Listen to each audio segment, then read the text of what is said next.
Donc, bonjour à toutes et à tous. Nous nous retrouvons aujourd'hui pour un webinaire Égalité ensemble avec Nathalie de Courcy, Irène Tolleret, Thomas Friand, Liliana Tanguy, Pierre-Jean Claus. Je vous laisse vous présenter les uns après les autres. Donc, je propose qu'on commence par l'ordre d'affichage du panel. Donc, ou sinon, voilà, Irène, vas-y, puisque j'ai pas l'impression que tu Alors, ne je ne connais pas l'ordre d'affichage Voilà, du vas-y, panel. Irène, et Donc, puis ensuite Liliana, après Thomas, ensuite Nathalie, après Pierre-Jean, s'il vous plaît. bon, Irène Tolleret, je suis députée européenne de la liste Renaissance. Je siège dans le groupe Renew.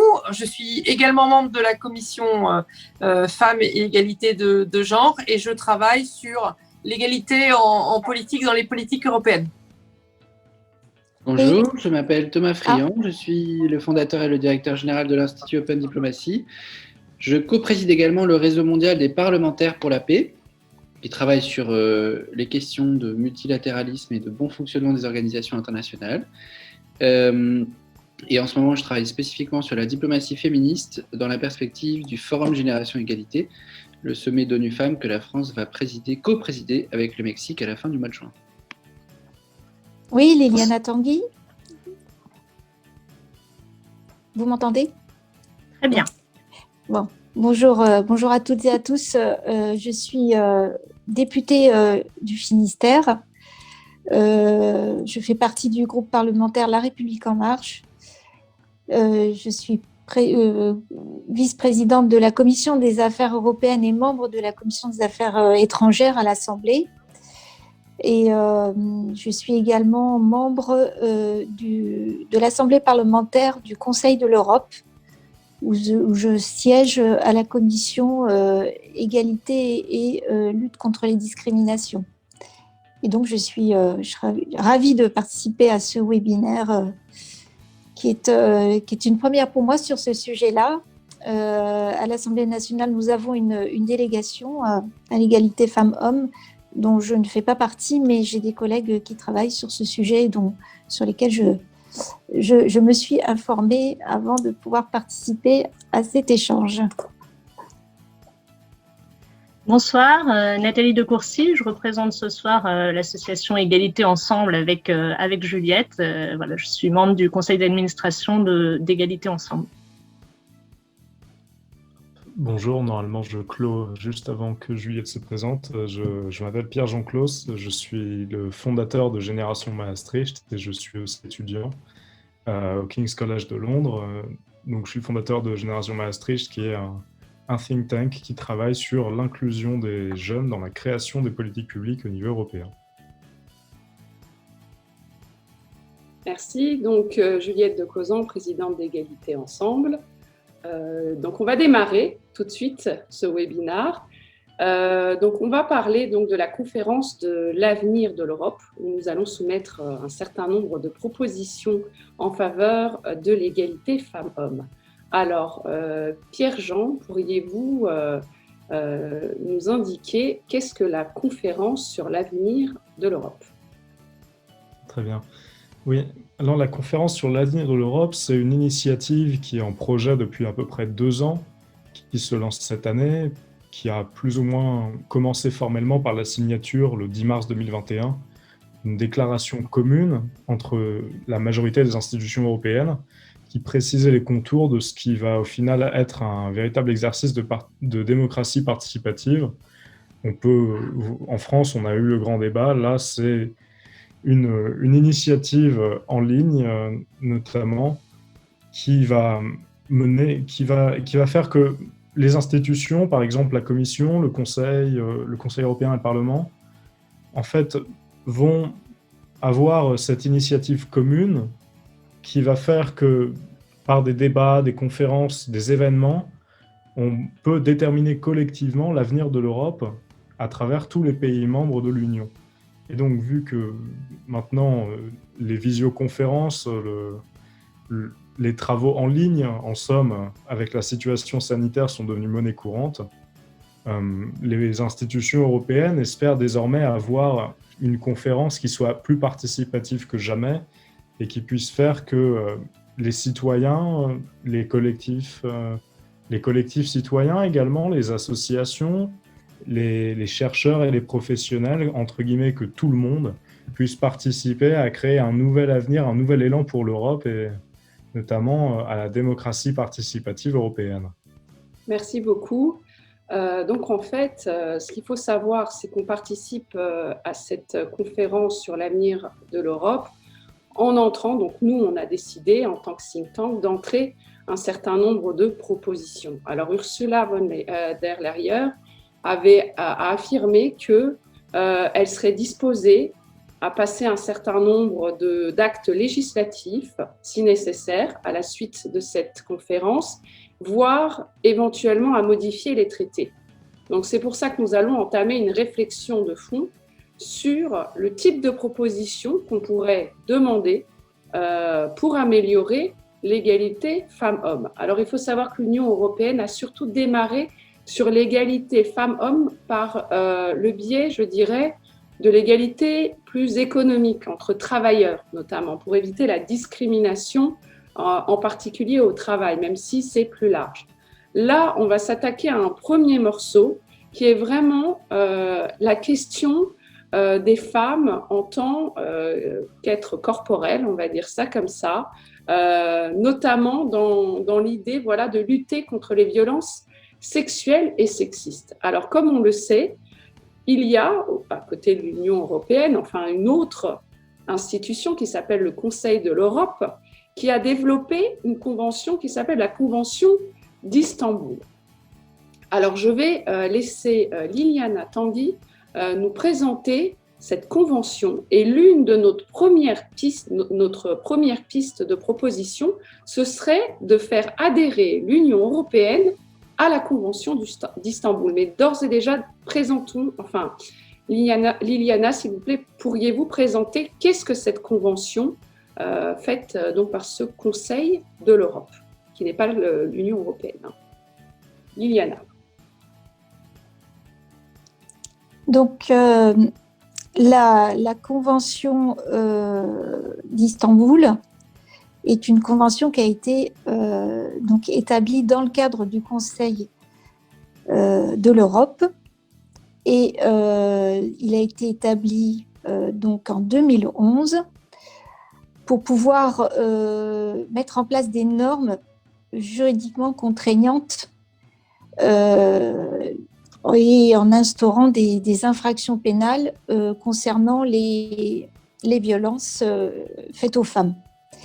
Alors, le Conseil de l'Europe, ce n'est pas le Conseil européen, ce n'est pas l'Union européenne, c'est une institution qui regroupe 47 pays, dont des pays de l'Union européenne, mais pas que. Et donc, des institutions internationales telles que l'Union européenne peuvent y adhérer également. Donc, l'Union européenne n'y n'adhère pas encore, mais par contre, en tant qu'institution internationale, elle est signataire de la Convention d'Istanbul. Alors, signataire, mais elle n'a pas encore ratifié. Donc, aujourd'hui, cette convention a été ratifiée par 33 États sur les 47. Et donc, le but serait que tous les États signataires ratifient, de sorte qu'on puisse inciter ces États à adopter une législation instaurant des infractions pénales qui n'existent pas d'ailleurs dans certains de ces pays signataires. Et donc les infractions concerneraient un certain nombre de délits tels que la violence psychologique, la traque, le viol et la violence sexuelle qui ne sont pas définis de la même manière partout dans les systèmes juridiques des États membres du Conseil de l'Europe, le mariage forcé et les mutilations génitales ainsi que les crimes d'honneur. Donc voilà, cette convention, elle a pour but de lutter contre la violence à l'égard des femmes, mais également de lutter contre la violence domestique et elle a donc été mise en place en 2017. Merci beaucoup. Alors, Thomas, est-il possible donc juridiquement de faire adhérer l'Union européenne à la Convention d'Istanbul, ou est-ce que ça pose les mêmes problèmes peut-être que la Convention européenne des droits de l'homme? Merci Juliette de poser cette question. Et merci pour l'invitation et pour Égalité Ensemble d'organiser ça. Je sais que vous avez travaillé sur beaucoup de propositions qui sont discutées dans le cadre de la plateforme pour une cause de mise en place par l'AREM, et je trouve ça très intéressant que là on rentre dans le vif du sujet en discutant à l'oral de la faisabilité de ces différentes propositions et de leur impact possible. Alors la question que tu poses, Juliette, sur l'adhésion de l'Union européenne à la Convention d'Istanbul, je vais essayer de répondre, mais je préviens tout de suite que je ne suis pas un spécialiste du droit de l'adhésion, du droit de la ratification je pensais à la question d'après sur l'adhésion à l'Union européenne. Je ne suis pas un spécialiste du droit des conventions internationales par les instances régionales. Et il est vrai que l'Union européenne, qui a une personnalité juridique propre au sens du droit international, depuis le traité de Maastricht, de Maastricht en 92, et ça s'est renforcé avec le traité de Lisbonne en 2007, a la possibilité d'être partie de conventions multilatérales. Il y a un raisonnement à suivre pour ça, je vais vous expliquer ce qu'il en est. En l'espèce, par rapport à la Convention d'Istanbul, je ne suis pas sûr que le raisonnement débouche sur un oui, mais je dis ça sous les réserves que quelqu'un de plus affirmé que moi dans le domaine des ratifications internationales par l'Union européenne pourrait apporter. Est-ce que l'Union européenne peut ratifier une convention internationale comme la Convention d'Istanbul, même quand elle est rattachée, elle a été incubée, si j'ose dire, au niveau du Conseil de l'Europe, qui, comme vous l'avez précisé toutes et tous, est une institution internationale qui n'est pas une institution communautaire, c'est une institution qui a précédé les institutions de l'Union européenne et qui comporte 47 États membres. Et la Convention d'Istanbul, d'ailleurs, est une convention à visée universelle. Elle n'est pas réservée aux seuls États membres du Conseil de l'Europe. Donc, est-ce que l'Union européenne pourrait ratifier une telle convention? Formellement, oui. L'Union européenne a la possibilité de signer et de ratifier des traités bilatéraux ou multilatéraux. Traités bilatéraux, prenons l'exemple du CETA avec le Canada, ou même simplement de l'accord post-Brexit avec le Royaume-Uni, multilatéraux évidemment avec la NAFTA, par exemple, dans le domaine commercial, sur tout le commerce avec l'Amérique du Nord. Donc, est-ce que c'est possible formellement? Absolument. Il y a des conditions de réalisation, notamment pour y parvenir, l'Union européenne, les traités qui instituent l'Union européenne, en l'occurrence le traité de l'Union européenne, prévoit que c'est la Commission qui propose la ratification d'un tel texte, et qu'il revient au Conseil, donc aux États membres, de déterminer la posture de l'Union européenne par rapport à la proposition de la Commission, de donner mandat à la Commission pour la négociation, c'est-à-dire de déterminer ce qu'elle peut négocier dans le cadre de cette convention, et de lui confier le soin, sous supervision des États membres, donc, de représenter l'Union européenne dans les négociations. On imagine volontiers donc que, après le scandale d'Ankara du Sofagate, qui à nouveau n'est pas tant un Sofagate qu'un Headgate à mes yeux, mais peu importe, après cet événement majeur, on peut volontairement imaginer que Ursula von der Leyen, qui préside la Commission, aille toquer à la porte de son copain Charles Michel et lui dise il serait peut-être temps que l'Union ratifie la Convention d'Istanbul, etc. Politiquement, ça aurait du sens. Il faut toutefois faire attention à la possibilité formelle d'y parvenir. Pourquoi? Parce que tout l'édifice communautaire est basé sur le principe de subsidiarité, et notamment, en l'espèce, la question pourrait être soulevée de savoir pourquoi est-ce qu'il relèverait à la Commission de proposer une telle ratification et une telle négociation, dans la mesure où cette compétence de légiférer sur le plan du droit pénal, Liliana a expliqué à l'instant le contenu de la Convention d'Istanbul, est une compétence qui relève des États membres, a priori, et ça serait bizarroïde, en tout cas, ça serait probablement mal reçu, voire rejeté par les États membres et par leur juridiction suprême, c'est-à-dire celle qui valide ou pas la faisabilité constitutionnelle pour l'Union européenne, pour la Commission européenne, pardon, de proposer une telle initiative, selon le principe de subsidiarité, c'est-à-dire il n'est pas de la compétence de l'Union européenne de s'occuper de quelque chose qui relève de la compétence des États membres. Après, est-ce que ça serait opportun? Après la possibilité formelle, là j'ai un plus gros doute parce que les États membres de l'Union sont déjà signataires de la Convention d'Istanbul, ils en sont même déjà membres. Donc a priori, la Commission n'a pas besoin de proposer une telle ratification au niveau de l'Union européenne, sans parler du fait qu'au Conseil, cette proposition serait sans doute rejetée. Alors, je te remercie beaucoup, Thomas. Je vois qu'il y a... alors effectivement, les points que tu as soulevés sont très intéressants parce que tu as cité des traités qui sont dans le domaine commercial et ça relève bien effectivement de la compétence de l'Union européenne. Il faut aussi savoir que concernant la Convention européenne des droits de l'homme, il y a eu une jurisprudence assez fournie qui a été faite dans le domaine où ça n'était pas effectivement l'un des objectifs de l'Union européenne, mais il y a eu des aménagements qui permettront éventuellement de procéder à une telle ratification. Et je vais laisser Irène s'exprimer parce que déjà j'ai une question pour elle et je vois qu'elle veut réagir. Donc est-ce que si effectivement il n'est pas possible de ratifier en tant que telle la Convention d'Istanbul, est-ce qu'il y aurait d'autres moyens juridiques d'aboutir au même résultat? Ça c'est une chose. Et deuxième chose, qu'est-ce que tu penses de tout ce qui a été dit, Irène? Alors, la Convention d'Istanbul, elle date de 2014. Et donc, la Commission a proposé d'adhérer et donc de signer la Convention d'Istanbul, je crois, en mars 2015. Et en octobre 2015, ça a été signé par tous les États membres.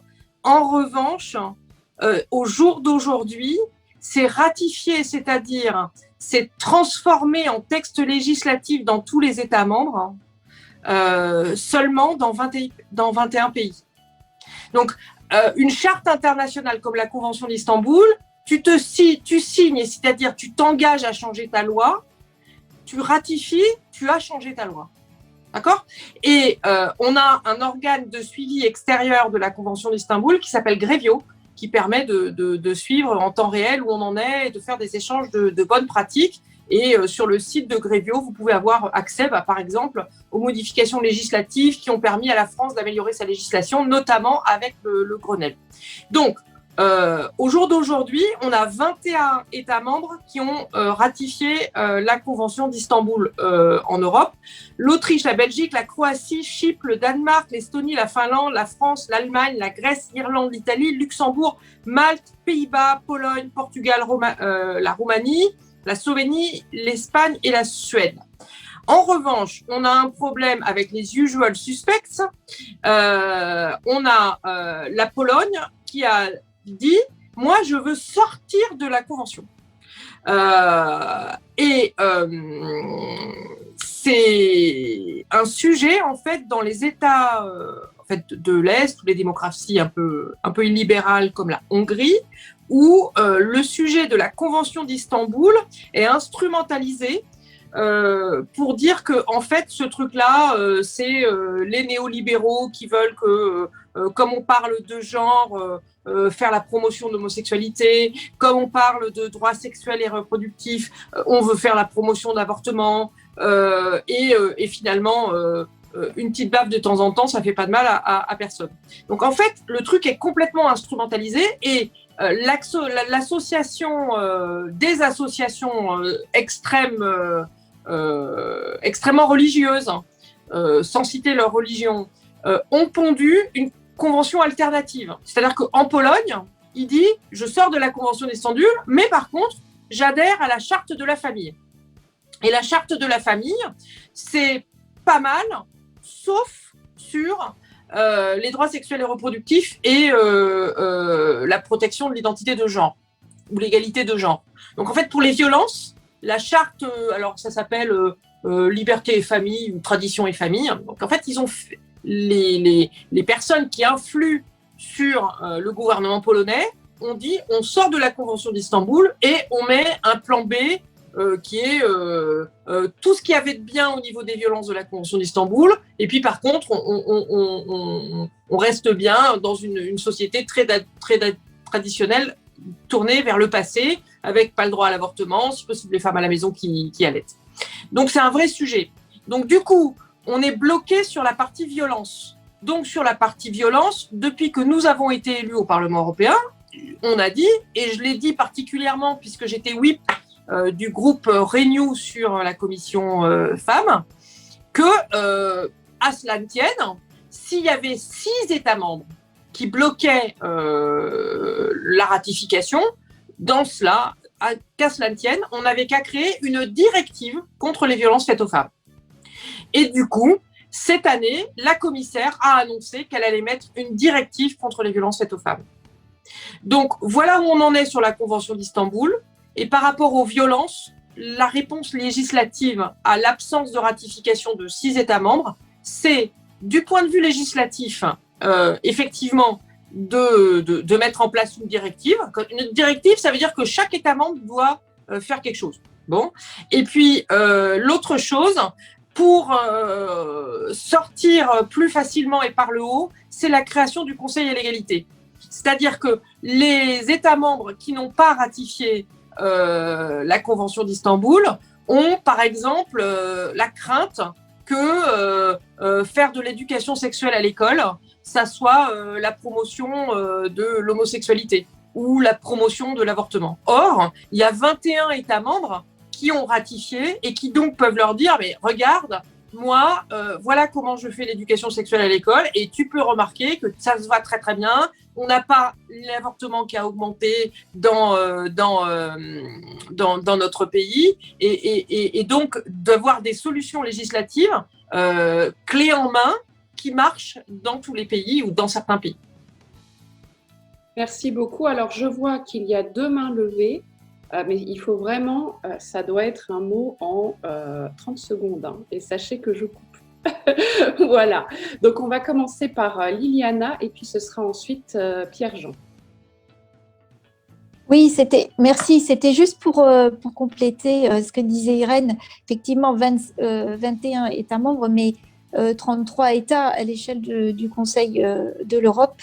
Et la Turquie s'est retirée en mars dernier du traité, ce qui a donné lieu à une proposition de résolution pour pouvoir justement, au sein de l'Assemblée parlementaire du Conseil de l'Europe, pour pouvoir traiter cette problématique du retrait de la Turquie et donc d'une régression des droits des femmes dans ce pays. Merci beaucoup. Donc Pierre-Jean. Oui, en fait, je viens abonder sur ce qu'ont dit Liliana, Irène et Thomas auparavant, notamment sur le fait qu'il y a quand même une base juridique, à mon sens, sur une possible décision du Conseil, parce que en soi, l'accord ne se limite pas forcément qu'aux articles 82, je crois que c'est 82 à 84 du traité du fonctionnement de l'Union européenne. Ça peut aussi être étendu à d'autres articles. Je pense notamment aux articles 19 et 1968, en fait, qui permettent d'établir une comparaison avec ce qui fut le premier traité international sur les droits humains, qui était à l'époque la Convention relative aux droits des personnes handicapées. Et je finirai très brièvement sur une chose, c'est que, en fait, l'article 30, le 2e paragraphe de la Convention d'Istanbul, oblige les États à indemniser les victimes de violences qui ont subi une altération de santé qui a eu lieu de manière directe.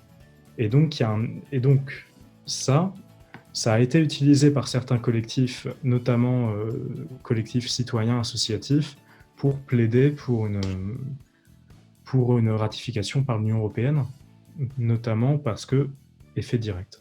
Voilà. Merci beaucoup. Alors, je vois que Thomas, alors je laisse encore une petite seconde à Thomas, et puis on passe au point suivant. Oui, merci Juliette. pour apporter un dernier élément de précision juridique qui me paraît important, c'est que, parce que Irène a bien décrit la reprise en main par le Parlement du travail en question. C'est très important, la diplomatie parlementaire à l'échelle de l'Union européenne. Et on voit sur ce sujet à la fois intérieur et international que c'est essentiel.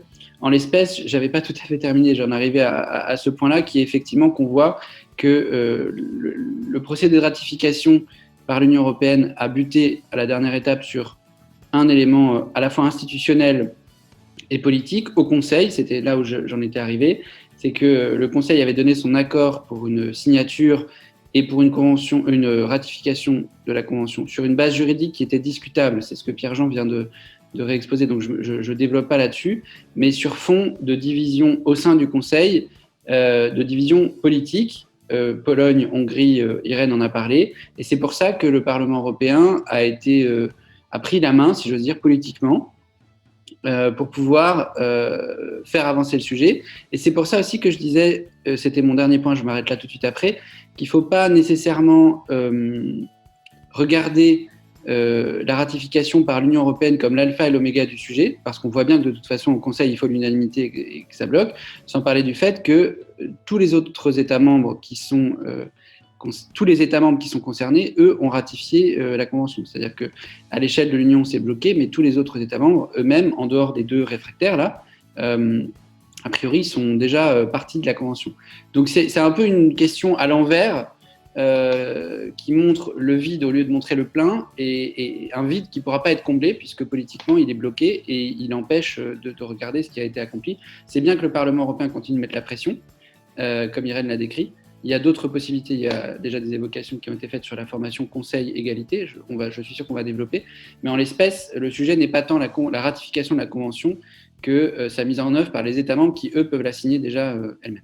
Voilà, c'est ça que je voulais terminer. Merci, oui. Et en fait, c'est aussi lutter contre les envies de retrait, parce que c'est sûr que, comme l'a souligné Liliana, le fait de voir la Turquie quitter cette convention, sachant qu'en plus Istanbul est quand même l'une de ces villes, c'est un très mauvais exemple. Donc c'est sûr que le fait de proposer une sécurisation, on va dire ça comme ça, juridique de cette convention pour l'Union européenne, c'est un point qui peut être positif.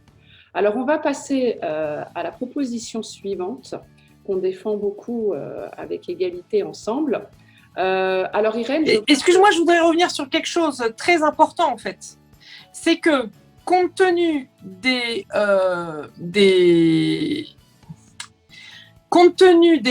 prérogatives des États membres qui sont mobilisés par la Convention d'Istanbul, nous sommes sur une règle de l'unanimité. Et donc en fait, on voit bien que 21 États membres qui ont ratifié, si on était sur la règle de la majorité qualifiée, elle est ratifiée. Donc en fait, pour la conférence sur le futur de l'Europe, sur la Convention d'Istanbul, le problème qui se pose, c'est la règle de l'unanimité.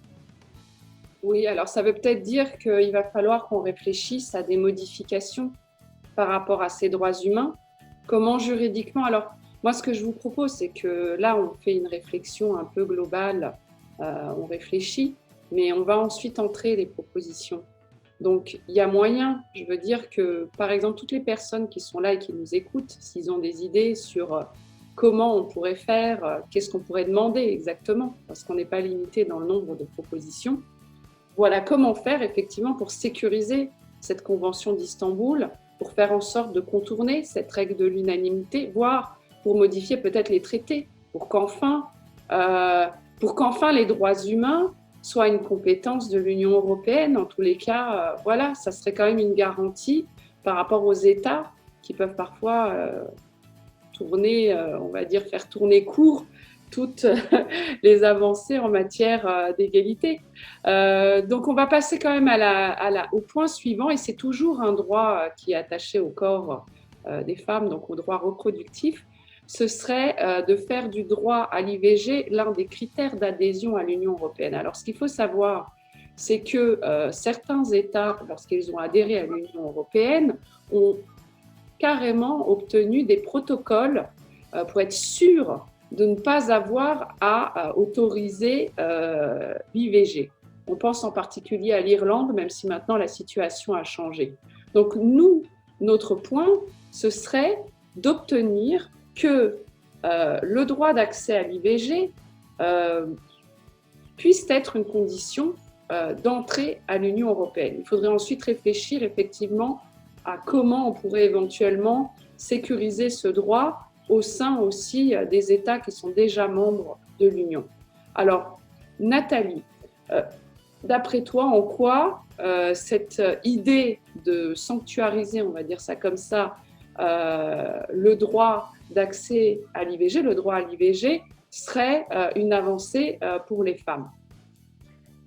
Merci Juliette. Écoute, je crois que d'abord, il faut rappeler que pendant cette crise sanitaire, on a tous pu observer un recul des droits des femmes en général, comme le mentionnait Irène, souvent dû à la montée du fait religieux, et notamment un recul des droits sexuels et reproductifs, soit par la multiplication des restrictions, et notamment, on l'a vu en Pologne, où le tribunal constitutionnel a proscrit l'IVG en cas de malformation du fœtus, donc ce qui revient à une quasi-interdiction, quand on sait que ça représente près de 98% des demandes d'IVG.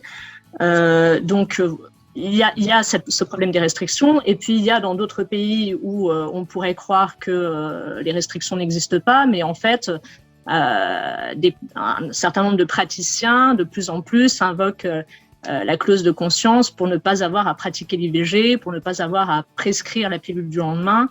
Bref, donc on voit que finalement, dans la réalité pratique, le droit à l'avortement, il est menacé dans l'Union européenne. Donc oui, ça serait une véritable avancée. De la même manière qu'on demande aux pays qui veulent entrer dans l'Union européenne d'abolir la peine de mort, on pourrait leur demander de garantir ce droit à l'avortement et de ne pas ensuite venir le restreindre, parce que ces restrictions, c'est non seulement une violation des droits fondamentaux des femmes, mais c'est aussi, ça ne fait finalement qu'accroître le nombre d'avortements dangereux, et ça met en péril la vie de milliers de femmes. Donc oui, je pense que le projet européen, il doit être garant du droit des femmes à disposer de leur corps. Et en fait, l'idée, c'est vraiment d'embarquer l'ensemble des États membres pour la mise en place de pratiques positives pour l'accès à l'avortement, pour l'accès à l'éducation sexuelle, pour l'accès à la contraception. Donc oui, bien sûr, ça ferait avancer les choses. Alors, je vais encore poser à Thomas des questions relatives à la procédure, on va dire ça comme ça. Comment on pourrait rendre cette proposition effective? Est-ce qu'on pourrait imaginer de prendre un protocole, un traité d'adhésion, une déclaration? Enfin, comment faire pour permettre que cette IVG soit bien un critère d'adhésion à l'Union européenne? Voilà, donc je laisse répondre Thomas, et puis ensuite, bien sûr, les autres panélistes pourront s'exprimer sur le sujet.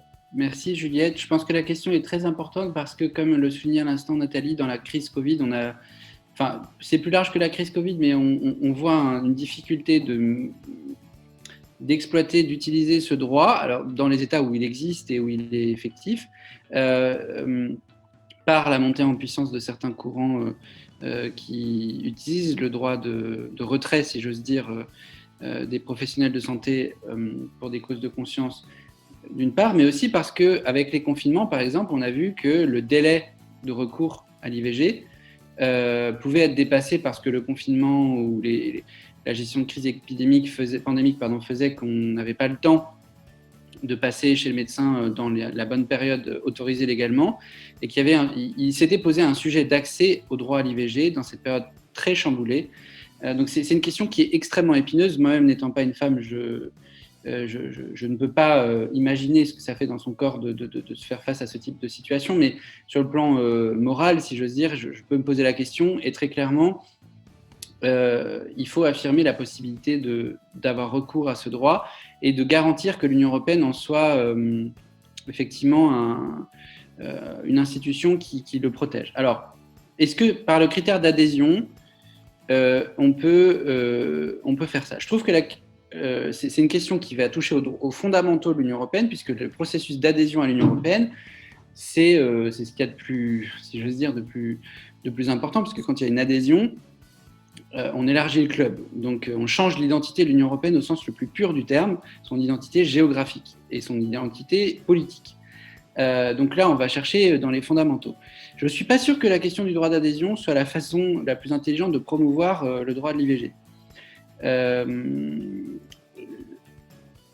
Pas parce que l'idée en tant que telle serait mauvaise, c'est pas du tout ce que je veux dire, mais parce que je suis pas sûr que ça réponde à la problématique qu'on a esquissée tout à l'heure, et je suis sûr qu'Irène, qui travaille sur ça au Parlement européen, sera bien plus éloquente que moi sur ça.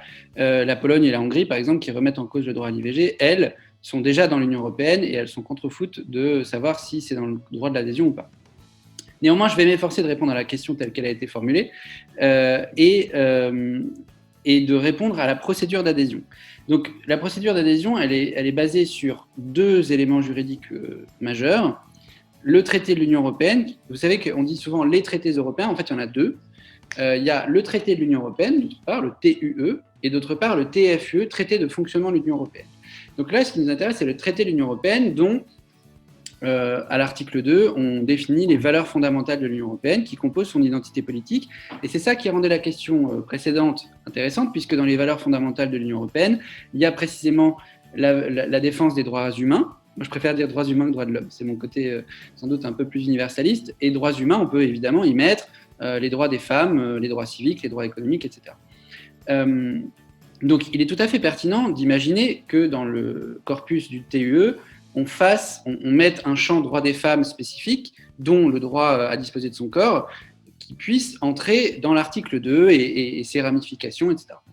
Il y a un deuxième élément de procédure qui est très important, qui est plutôt une décision politique, c'est les fameux critères de Copenhague. Les critères de Copenhague, ils ont été définis par le Conseil. Donc, le Conseil européen, pas le Conseil de l'Union européenne dont on va parler tout à l'heure. Le Conseil européen, c'est-à-dire la réunion des chefs d'État et de gouvernement, ceux qui sont à Porto, là en ce moment. Et en 1993, le Conseil européen a posé des critères, ils étaient réunis à Copenhague, qu'on appelle donc les critères de Copenhague, et qui prévoient sur le plan politique, sur le plan économique, et sur le plan des moyens dont il faut se doter pour faire partie de l'Union européenne, un certain nombre de critères qui sont passés au crible pour un État qui serait d'abord candidat, puis dans une phase de préadhésion, puis dans une phase de négociation de l'adhésion, puis dans une phase d'un traité d'adhésion en tant que tel. Ça nous ramène à la Turquie, puisque la Turquie est en phase de préadhésion, c'est-à-dire qu'elle suit, ça fait longtemps que le processus d'adhésion a commencé, ça fait longtemps donc que supposément les bases politiques et économiques ont été posées, donc les critères ont été cochés selon la matrice de Copenhague. Et puis après, il faut que l'État démontre sa capacité à assumer l'obligation d'être membre de l'Union européenne, c'est-à-dire à faire l'acquis communautaire, à intégrer dans son droit national tout le droit de l'Union européenne pour être, quand il devient membre de l'Union européenne, un État qui est comparable aux autres sur le plan juridique. Évidemment, quand on pense au droit à l'IVG et qu'on pense à la Turquie, et vu ce qu'elle vient de faire à la Convention d'Istanbul, on a un léger petit doute sur le truc, ce qui nous ramène au doute plus fondamental de l'adhésion de la Turquie à l'Union européenne, qui, honnêtement, n'a pas été formellement enterrée, mais qui, politiquement, ça fait longtemps que plus personne n'en parle et n'a plus envie d'en parler du tout, point barre. D'ailleurs, c'était sans doute un des sujets à l'ordre du jour de la réunion à Ankara avec von der Leyen et Charles Michel, et ça explique formellement une partie des choses aussi, des tensions en tout cas. Merci. Donc, est-ce qu'on pourrait mettre le droit à l'IVG dans le corpus? Certainement oui. Et ça nous ramène à la question que tu soulevais tout à l'heure, Juliette, qui donne de la légitimité à cette question dans le cadre de la conférence sur l'avenir de l'Europe. Ça suppose de modifier le TUE et d'avoir une décision politique de la part du Conseil, qui de toute façon sera l'instance qui supervisera toute forme de réforme des traités, pour intégrer ça. Et ça nous ramène à nouveau à la question antérieure, puisque là, c'est la modification des traités, c'est une décision qui est totalement et purement unanimitaire. Ça nous ramène de nouveau à la question de la Pologne, de la Hongrie, qui ne laisseront jamais ce droit à l'IVG faire partie des valeurs fondamentales de l'Union européenne. Donc, est-ce que c'est possible? J'aurais tendance à dire que juridiquement, oui. Politiquement, non. Alors, ce qui est vraiment dommage, c'est que la Pologne, lorsqu'elle a adhéré, le droit à l'IVG était là. Donc, c'est sûr que moi, je me pose la question, ces critères de Copenhague, est-ce qu'ils ne pourraient pas être étendus, puisqu'après tout, en France, on a bien quand même été jusqu'à prétendre que la Convention des droits de l'homme et du citoyen visait aussi les femmes, ce qui n'était pas le cas. Donc pourquoi ne pas considérer que les droits humains des critères de Copenhague ne seraient pas en fait inclusifs? Alors peut-être que la Cour de justice, bref, est-ce qu'il y aurait des moyens juridiques? Alors je vois qu'Irène a levé la main. Moi, mon objectif, c'est qu'on puisse faire une demande qui soit aussi faisable. Voilà, Irène. Oui, alors moi je pense que la demande c'est une bonne demande dans le cadre de la conférence sur le futur de l'Europe, parce que ça pose la question des critères d'adhésion. Alors aujourd'hui, dans la conférence sur le futur de l'Europe, les pays candidats sont pas aujourd'hui intégrés. Ça peut valoir le coup de les intégrer, hein. On ne peut pas changer les critères d'adhésion avec des personnes qui sont dans des processus multi-annuels en train de changer leur législation et de faire quelque chose comme ça sans les associer. Mais je pense que c'est une très bonne demande que la société doit apporter. Alors après, pour être encore un peu plus précise, donc tout à l'heure Thomas a parlé du TUE par rapport au TFUE, donc le traité de l'Union européenne, donc le traité de base fondamental, les droits humains, et le traité de fonctionnement de l'Union européenne. La Commission est garante du fonctionnement de l'Union européenne. Et donc, on n'a pas l'unanimité sur toutes les choses qui sont portées par le TFUE. Et donc, en fait, peut-être, il faudrait dire que certaines choses font partie de la liberté de circulation ou de la liberté du droit à travailler, plutôt que des valeurs fondamentales. Et dans ce cas-là, si on fait passer le droit à l'avortement d'un droit fondamental, la liberté fondamentale, désolé les gars, on parle d'un marché unique, on parle du fait qu'on fait Erasmus, que les Européens ont une liberté de circulation, eh bien, si on ne peut pas avoir accès à l'avortement dans les différents pays, alors là, c'est une entrave. Eh bien, ça, c'est pas un vote à l'unanimité au niveau du Conseil, et ça passe. Et donc, je pense que c'est très intéressant à tous les titres de demander en fait deux choses sur l'avortement, les droits sexuels et reproductifs, la liberté de disposer de son corps. C'est de dire que c'est effectivement une condition d'action d'adhésion à l'Union européenne, parce qu'autant récupérer des pays qui ont déjà réglé ce problème-là chez eux, qu'ils n'aient pas à régler ça en arrivant dans l'Union européenne, mais surtout d'envoyer le message à tous ceux à l'intérieur de l'Union européenne qui sont en train de faire machine arrière pour tout un tas de raisons, que c'est contraire à la liberté de circulation. Donc je trouve que remettre ça dans le cadre de la liberté de circulation, la liberté de travailler, ça me paraît une bonne formulation. Merci. Donc Liliana. Oui, alors moi je souhaitais quand même revenir sur... vous m'entendez? Oui. Revenir sur la question d'en faire ou non un critère d'adhésion. Moi, je m'intéresse beaucoup aux pays des Balkans occidentaux. Parmi eux, il y a des pays qui sont déjà candidats et qui sont entrés dans des processus de négociation. Et je pense qu'il ne serait pas équitable de demander ça à des États candidats quand par ailleurs, au sein même de l'Union européenne, nous avons des États qui ne respectent pas, autant qu'ils le devraient, ce droit à l'avortement et qui régressent, comme la Pologne. Donc, je pense que ça ne serait pas logique qu'on l'exige des nouveaux quand au sein même de notre Union, il y en a qui ne respectent pas. Et quant à changer le traité pour ça, moi je pense que c'est une question importante, éthique, qui touche à la culture propre de chaque pays.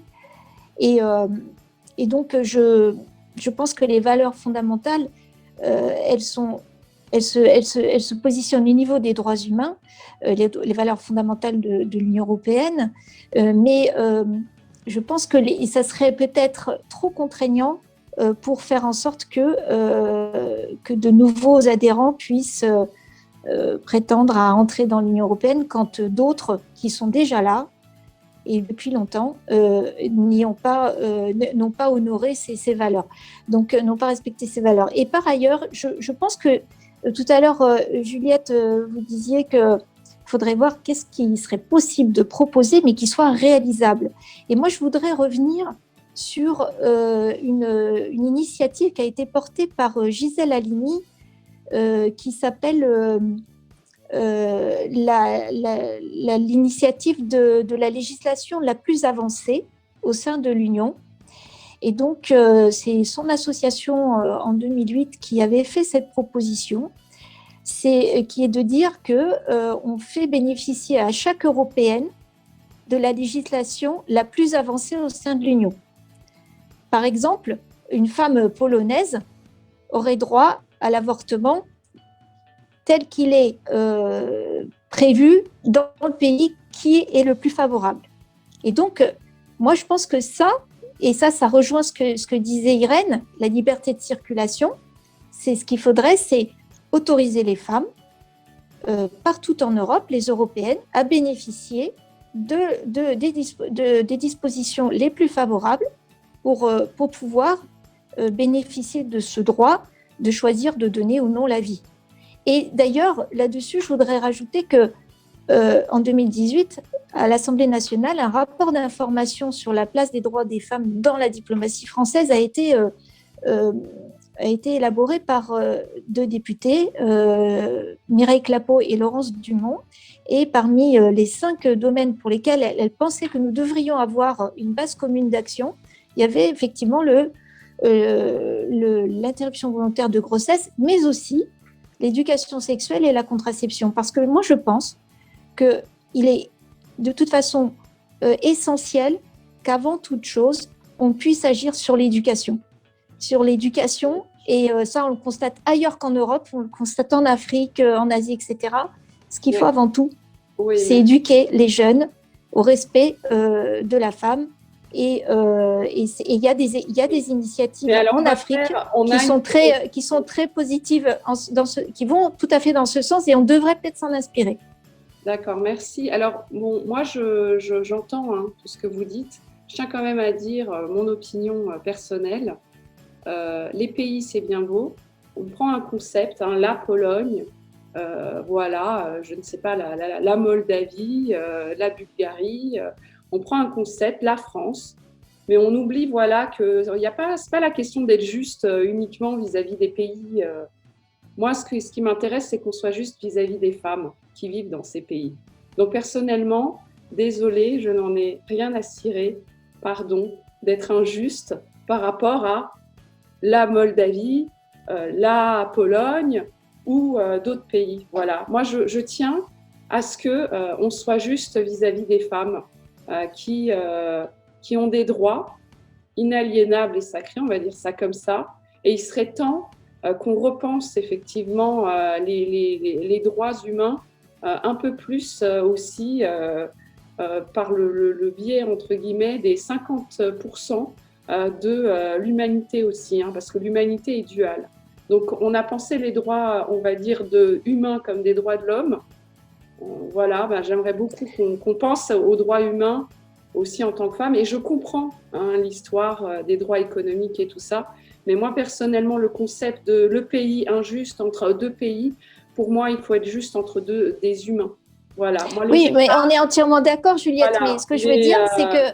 Non, mais évidemment. Mais ce que je veux dire, c'est que dans ces cas-là, il faut l'exiger aussi des pays qui sont membres de l'Union européenne. Oui, mais en tous les cas, ce qui est certain... Ça, c'est une évidence. Il faut quand même que... Mais ça doit être fait. C'est-à-dire que comme on constate qu'ils sont régressifs, ces pays membres de l'Union... Faut-il pour autant les exclure de l'UE ?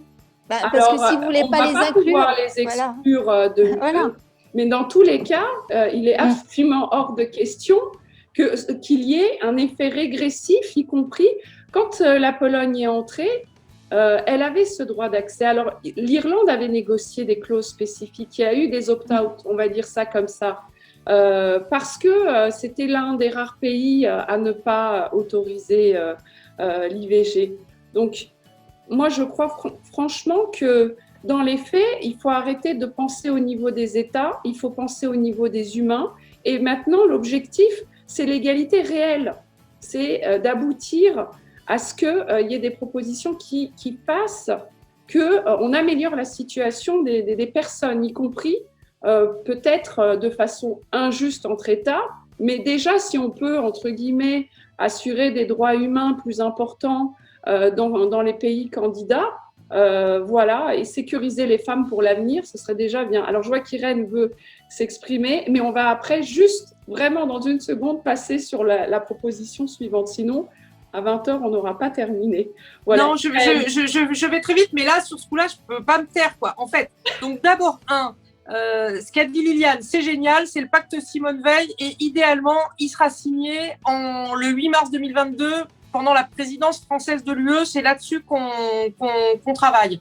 En ce moment, il y a déjà des accords bilatéraux pour les femmes polonaises dans certains pays pour qu'elles puissent bénéficier de l'avortement. On a un rapport sur les droits sexuels et reproductifs parce qu'en fait, l'avortement, ça fait partie d'un truc plus large qui part de l'école jusqu'au fait qu'un transgenre, ces traitements hormonaux, c'est pas du vernis à ongles, c'est quelque chose de vital. Donc, y compris la PMA, y compris les grossesses, l'homoparentalité. Voilà. Donc, on a un gros machin. Et donc, il y a un rapport d'initiative qui est... le rapporteur, c'est un Croate qui s'appelle Frédéric Matic. Et moi, je suis rapporteur pour notre groupe politique. On a dit que l'accès à l'avortement, c'est un fondamental pour la santé des femmes. Et comme on est en train de dire qu'on va faire une Europe de la santé, eh ben je suis désolée, si on fait une Europe de la santé, les droits sexuels et reproductifs et tout ce dont je viens de vous parler, ça fait partie de ça. C'est pas parce que y a la Bible qui existe ou tout un tas de millénaires qui nous expliquent que l'acte sexuel c'est péché, c'est doit être dans le mariage et qu'on doit faire la prière avant et que il faut pas prendre la pilule et puis il faut pas avorter parce que c'est ceux-là qui nous font régresser. C'est pas parce que cela existe que la réalité de l'avortement illégal c'est un avortement qui n'est pas fait dans des conditions de santé. C'est des femmes qui meurent. C'est des femmes qui peut-être peuvent devenir stériles et en tout cas c'est des traumatismes complètement surréalistes pour tout le monde. Donc soyons courageux, on parle du futur de l'Europe et je crois que dans le futur de l'Europe, il faut une Europe de la santé qui inclut les droits sexuels et reproductifs. Et je pense que c'est une très bonne proposition dans le cadre de la future à proposer. Merci, je sais Irène en plus que tu en es la marraine, je crois. Donc voilà, je suis ravie. Donc écoute, on va passer de toute façon au point suivant et on devra s'organiser pour que nos propositions soient écrites de telle sorte à ce qu'elles soient faisables. Donc ça veut dire que celle-là, on va la noter avec des modalités Europe de la santé, critères d'adhésion, droit économique. Donc par tous les biais, ce qui compte, c'est le résultat final, c'est-à-dire qu'effectivement les femmes aient leurs droits respectés de choix, notamment à l'accès d'une IVG médicalisée.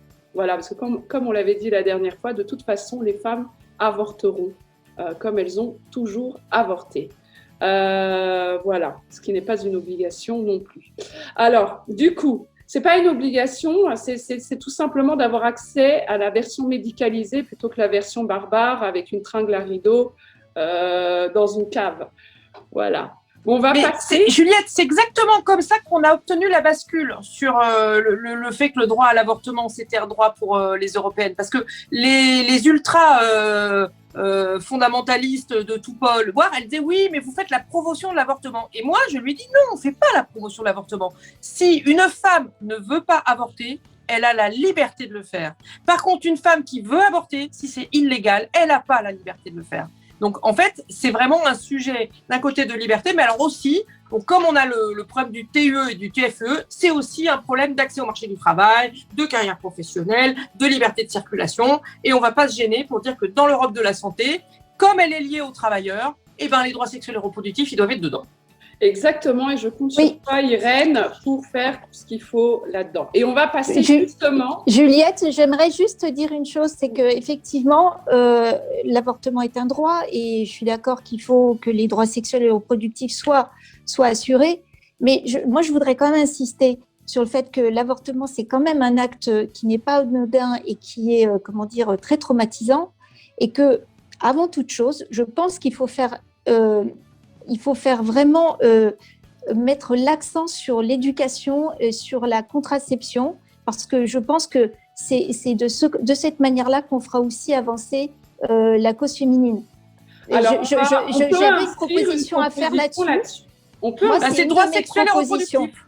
Oui, voilà. on peut inscrire une proposition de cours d'éducation sexuelle et d'accès à la contraception, et notamment aussi à la pilule du lendemain, puisqu'il y en a un certain nombre aussi qui voulaient l'interdire.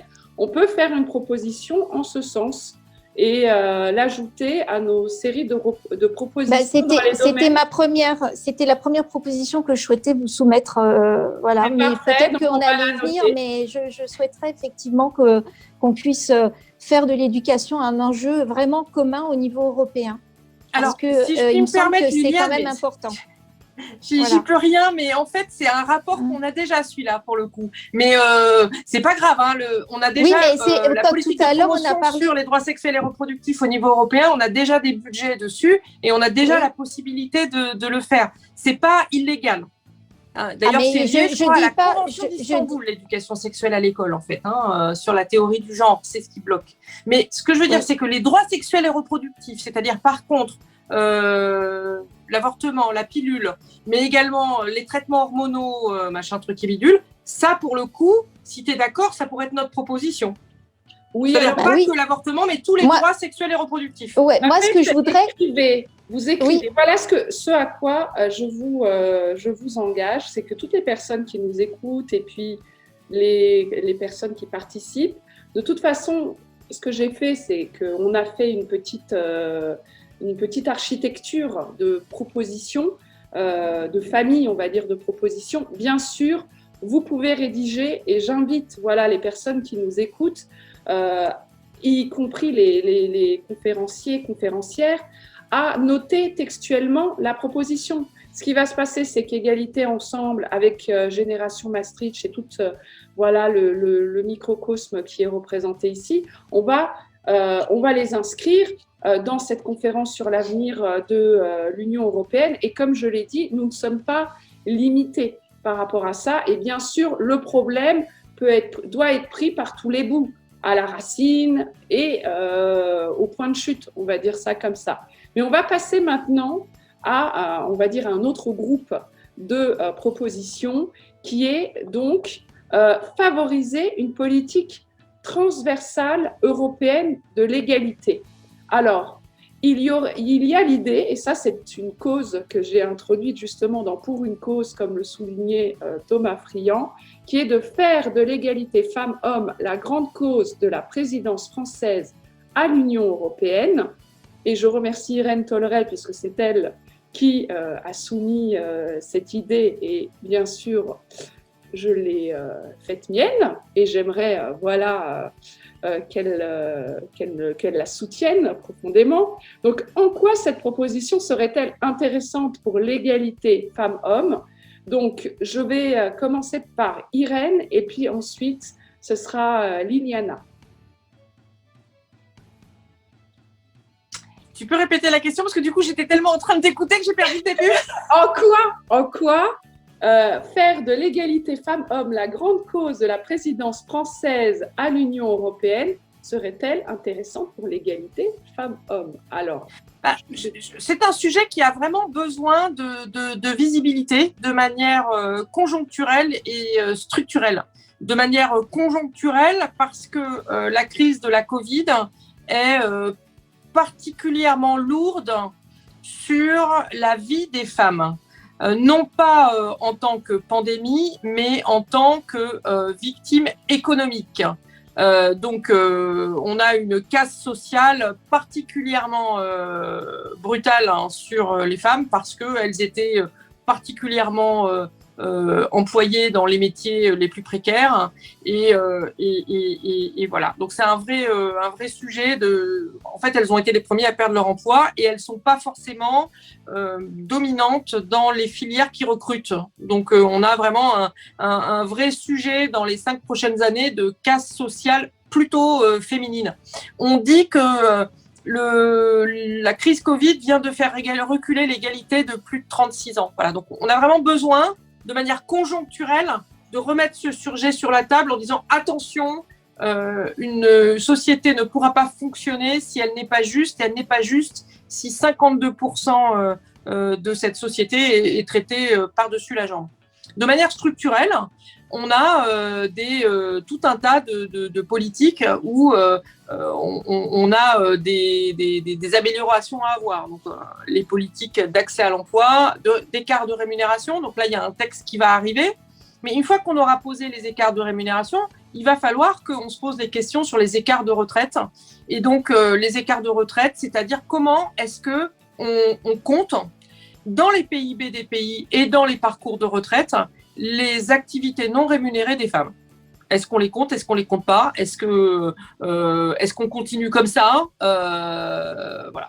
Et donc, je pense que le fait de faire la grande cause de la présidence française autour de ce thème-là et de faire que ça devienne ce qui a marché en France, que d'en faire un thème européen avec la force de conviction du président Macron, avec notre équipe de choc de ministres, bien entendu Elisabeth Morano, mais aussi Marlène Schiappa, parce qu'il ne faut pas oublier tout ce qu'elle a fait et continue à faire autour, par exemple, de l'initiative des Marianne de la République, de ces choses-là.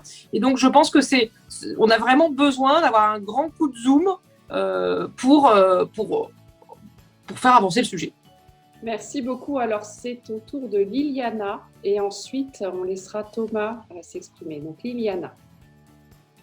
Oui, alors la cause de l'égalité femmes-hommes, c'est une cause nationale en France depuis l'arrivée du président Macron.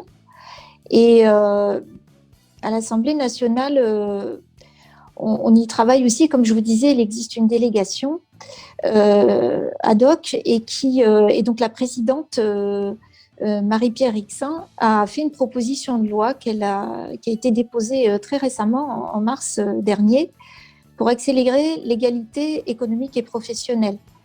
Et donc, ce qu'on souhaite, et moi je pense qu'on pourrait faire cette proposition-là aussi à l'échelle de l'Union européenne, même si je sais qu'il y a déjà une volonté de la présidente de la Commission d'aller en ce sens, c'est d'essayer d'atteindre l'objectif de 40% de femmes qui puissent accéder au niveau des postes à responsabilité dans les entreprises comme dans les institutions politiques. Et donc, moi, je pense que cet aspect-là de permettre aux femmes de pouvoir accéder à des postes décisionnels, c'est ce qui permettra aussi aux femmes de s'émanciper. Et je pense que, compte tenu aussi de l'actualité récente, puisqu'il y a encore eu un féminicide malheureusement atroce dans notre pays il y a quelques jours, je pense qu'il faut aussi peut-être renforcer et pénaliser davantage ces actes ignobles. Il y a beaucoup qui a été fait avec notre ministre Marlène Schiappa. Mais moi, en tant que députée, dans ma circonscription, pour avoir fait des patrouilles avec les gendarmes récemment, eh bien, je constate qu'en réalité, les atteintes sexuelles et les violences intraconjugales et sexuelles sont malheureusement en progression. Alors, il y a beaucoup plus de plaintes aussi, mais je crains que si on ne pénalise pas davantage ces crimes, et si on ne travaille pas sur la sensibilisation et l'éducation, on aura du mal à faire en sorte que ça régresse. Et je pense qu'il faut une combinaison des deux, c'est-à-dire permettre aux femmes d'accéder à une autonomie financière et également lutter contre ce fléau de la violence faite aux femmes. Merci beaucoup. Donc, on va passer à Thomas, s'il vous plaît. Merci. Merci Juliette. Comme je vois qu'il est 19h40 et qu'on a fait 2 sur 7 des chapitres de réflexion et que ça ressemble à un Conseil européen de crise, je vais proposer une réponse à la question que tu as soulevée peut-être en tissant des fils pour les différentes propositions que tu nous as partagées par email pour répondre. Parce que précisément tout ça est ancré dans ce que la présidence française de l'Union européenne peut faire. Alors pour ça, il faut bien comprendre. C'est essentiel. À quoi ça sert une présidence tournante du Conseil et qu'est-ce que la France peut en faire, en fait, concrètement. Puisque, comme Liliana l'a souligné, l'égalité entre les femmes et les hommes est la grande cause du quinquennat d'Emmanuel Macron. Ça a déjà été la grande cause internationale de la France lors de la présidence française du G7. Et donc, on voit déjà, à l'aune de cette présidence féministe du G7, qu'il y a des formes à respecter quand on assume l'emploi d'un outil diplomatique pour faire avancer le sujet de l'égalité entre les femmes et les hommes. Et en l'espèce, l'outil diplomatique, je rappelle que la présidence du Conseil de l'Union européenne, que la France va assurer pendant 6 mois, de janvier 2022 à juin 2022, c'est la présidence de l'une des 2 instances de co-législation de l'Union européenne. C'est-à-dire, il y a le Parlement européen, que tout le monde connaît, qu'Irène représente ici, et de l'autre, le co-législateur de l'Union européenne, la chambre haute, si j'ose dire, comme on a le Sénat en France, c'est le Conseil, qui est composé des ministres des différents États membres. Donc, quand on dit faire de la présidence française de l'Union européenne une présidence française qui a pour cause l'égalité entre les femmes et les hommes, ça suppose de réfléchir à qu'est-ce que le Conseil, dans ce format de présidence tournante, peut faire. Il y a 4 choses, et ça sans doute accélérera un petit peu les discussions sur les différents chapitres que tu nous as proposés pour après, qui sont très importants, mais comme je suis soucieux du temps, je vais essayer de mettre déjà des billes là-dessus. Premièrement, il y a le sujet budgétaire. Il y a le sujet budgétaire puisque le Conseil, avec le Parlement européen, et c'est le Parlement européen qui a le dernier mot depuis 1992, c'est essentiel sur le budget. Ça, c'est là où on a vraiment créé une démocratie européenne. Depuis le traité de Maastricht, c'est le Parlement européen qui a le dernier mot sur le budget de l'Union européenne, mais on est dans des discussions financières qui sont encore importantes, qui ne dépendent pas que du budget pluriannuel de l'Union européenne, ce qu'on appelle les perspectives pluriannuelles, ou le cadre financier pluriannuel. Ça, c'est le budget de l'Union européenne. On parle aussi et surtout du plan de relance européen, le fameux plan Next Generation EU, qui est un plan un peu en dehors du cadre, qui va continuer à être discuté au Conseil. Et il y a toute la discussion d'une relance féministe. Irène l'a dit à l'instant, les femmes ont été beaucoup plus impactées que les hommes par les conséquences sociales et économiques de la Covid et de cette crise. Et donc, sur le plan budgétaire, on peut très bien imaginer que le Conseil poursuive ses réflexions sous présidence française pour avoir une relance qui soit sensible au genre, qui intègre l'égalité et qui s'assure que les décaissements de cet argent européen qu'on aura emprunté ensemble soient des décaissements qui intègrent, qui s'assurent que pour 1 euro dépensé, il y a 50% qui vont aux femmes et 50% qui vont aux hommes, et qu'on ne dépense pas ces euros-là de façon à ce qu'en fait 80% de l'argent soit capté par des politiques publiques qui sont d'abord et avant tout taillées pour les hommes. Et c'est pas du tout trivial de dire ça. Vous prenez la politique du sport, 1 euro dépensé par le ministère des Sports, c'est 1 euro qui va à 70% pour les mecs, à 30% pour les femmes, formellement. La ministre des Sports en est parfaitement consciente et elle travaille sur ce sujet. Donc vraiment avoir une relance qui soit sensible au genre, c'est pas du tout idiot. Et la présidence française de l'Union européenne peut veiller à ça au plan européen. Je vois Irène qui fait des signes avec ses doigts, je suis pas sûre de tout comprendre, mais ça a l'air OK. Ça veut dire aussi qu'attention, on a tous ces éléments-là qui vont arriver. Attention, parce qu'à partir de maintenant, je vous préviens, vraiment, je serai beaucoup plus strict sur le temps de parole. Oui, voilà. Alors, sache que tu as exactement 30 secondes pour terminer ton point. Je ne vais pas prendre 30 secondes, je vais prendre peut-être 3 fois plus, mais je serai synthétique et ça m'empêchera de reprendre la parole après. Donc, Juliette, je te fais gagner du temps. Mon objectif, c'est de te faire gagner du temps. Deuxièmement, c'est une instance, je le disais tout à l'heure, de co-législation. Et là, on est en plein travail législatif sur comment est-ce qu'on concrétise le Green Deal. Et ce Green Deal, c'est ni plus ni moins un Charles Michel, si vous avez écouté ses déclarations après le sommet de Porto, le Conseil européen de Porto sur les droits sociaux de ce week-end. Il parle des 2 grandes transitions sur lesquelles l'Union européenne veut accélérer, la transition numérique, la transition écologique. Et là, il y a des législations très importantes qui vont être adoptées. C'est à nouveau un sujet sur lequel les droits des femmes doivent être pris en compte. Et je vais zoomer que sur l'une pour être encore plus synthétique que la promesse que j'ai faite à Juliette. C'est que sur le sujet numérique, on sait très bien que quand vous avez une révolution numérique qui va bouleverser 80% des emplois dans les 10 prochaines années et qui va réaliser 80% de la création de nouveaux emplois, si vous faites une transition numérique avec grosso modo seulement 10% de femmes qui sont développeurs et seulement 10% de femmes qui sont issues des écoles d'ingénieurs qui vont dans ces filières-là, et ben en fait, vous avez une révolution qui est excluante. Donc, il y a vraiment tout un travail sur cette transition numérique qui va pouvoir se faire dans le travail législatif de la présidence française de l'Union européenne. 3e élément, c'est la dimension diplomatique. Et là, Juliette, comme je sais que tu m'avais posé une question qui avait un rapport spécifique là-dessus, je voulais te proposer de te donner ma réponse tout de suite. Dans ce cadre global sur la présidence française de l'Union européenne, oui, il est essentiel d'avoir une diplomatie féministe qui s'affirme à l'aune de la présidence française de l'Union européenne, et c'est d'autant plus utile et possible que, comme je le disais quand on parlait tout à l'heure des sujets de ratification de traités internationaux, le Conseil joue un rôle décisif pour décider quel type de mandat international on laisse à la Commission pour pouvoir ratifier des conventions. Et on pourrait très bien imaginer que, notamment les grands accords commerciaux que l'Union européenne négocie doivent inclure des clauses beaucoup plus importantes sur l'égalité entre les femmes et les hommes. Donc, il est possible d'affirmer une diplomatie féministe qui va bien au-delà des symboles qu'on a connus à Ankara récemment. Et dernièrement, et je serai du coup extrêmement rapide sur ça, il y a tout le sujet de l'accueil politique réservé aux résultats de la conférence sur l'avenir de l'Union européenne pour pouvoir en modifier les règles de fonctionnement, c'est-à-dire les traités.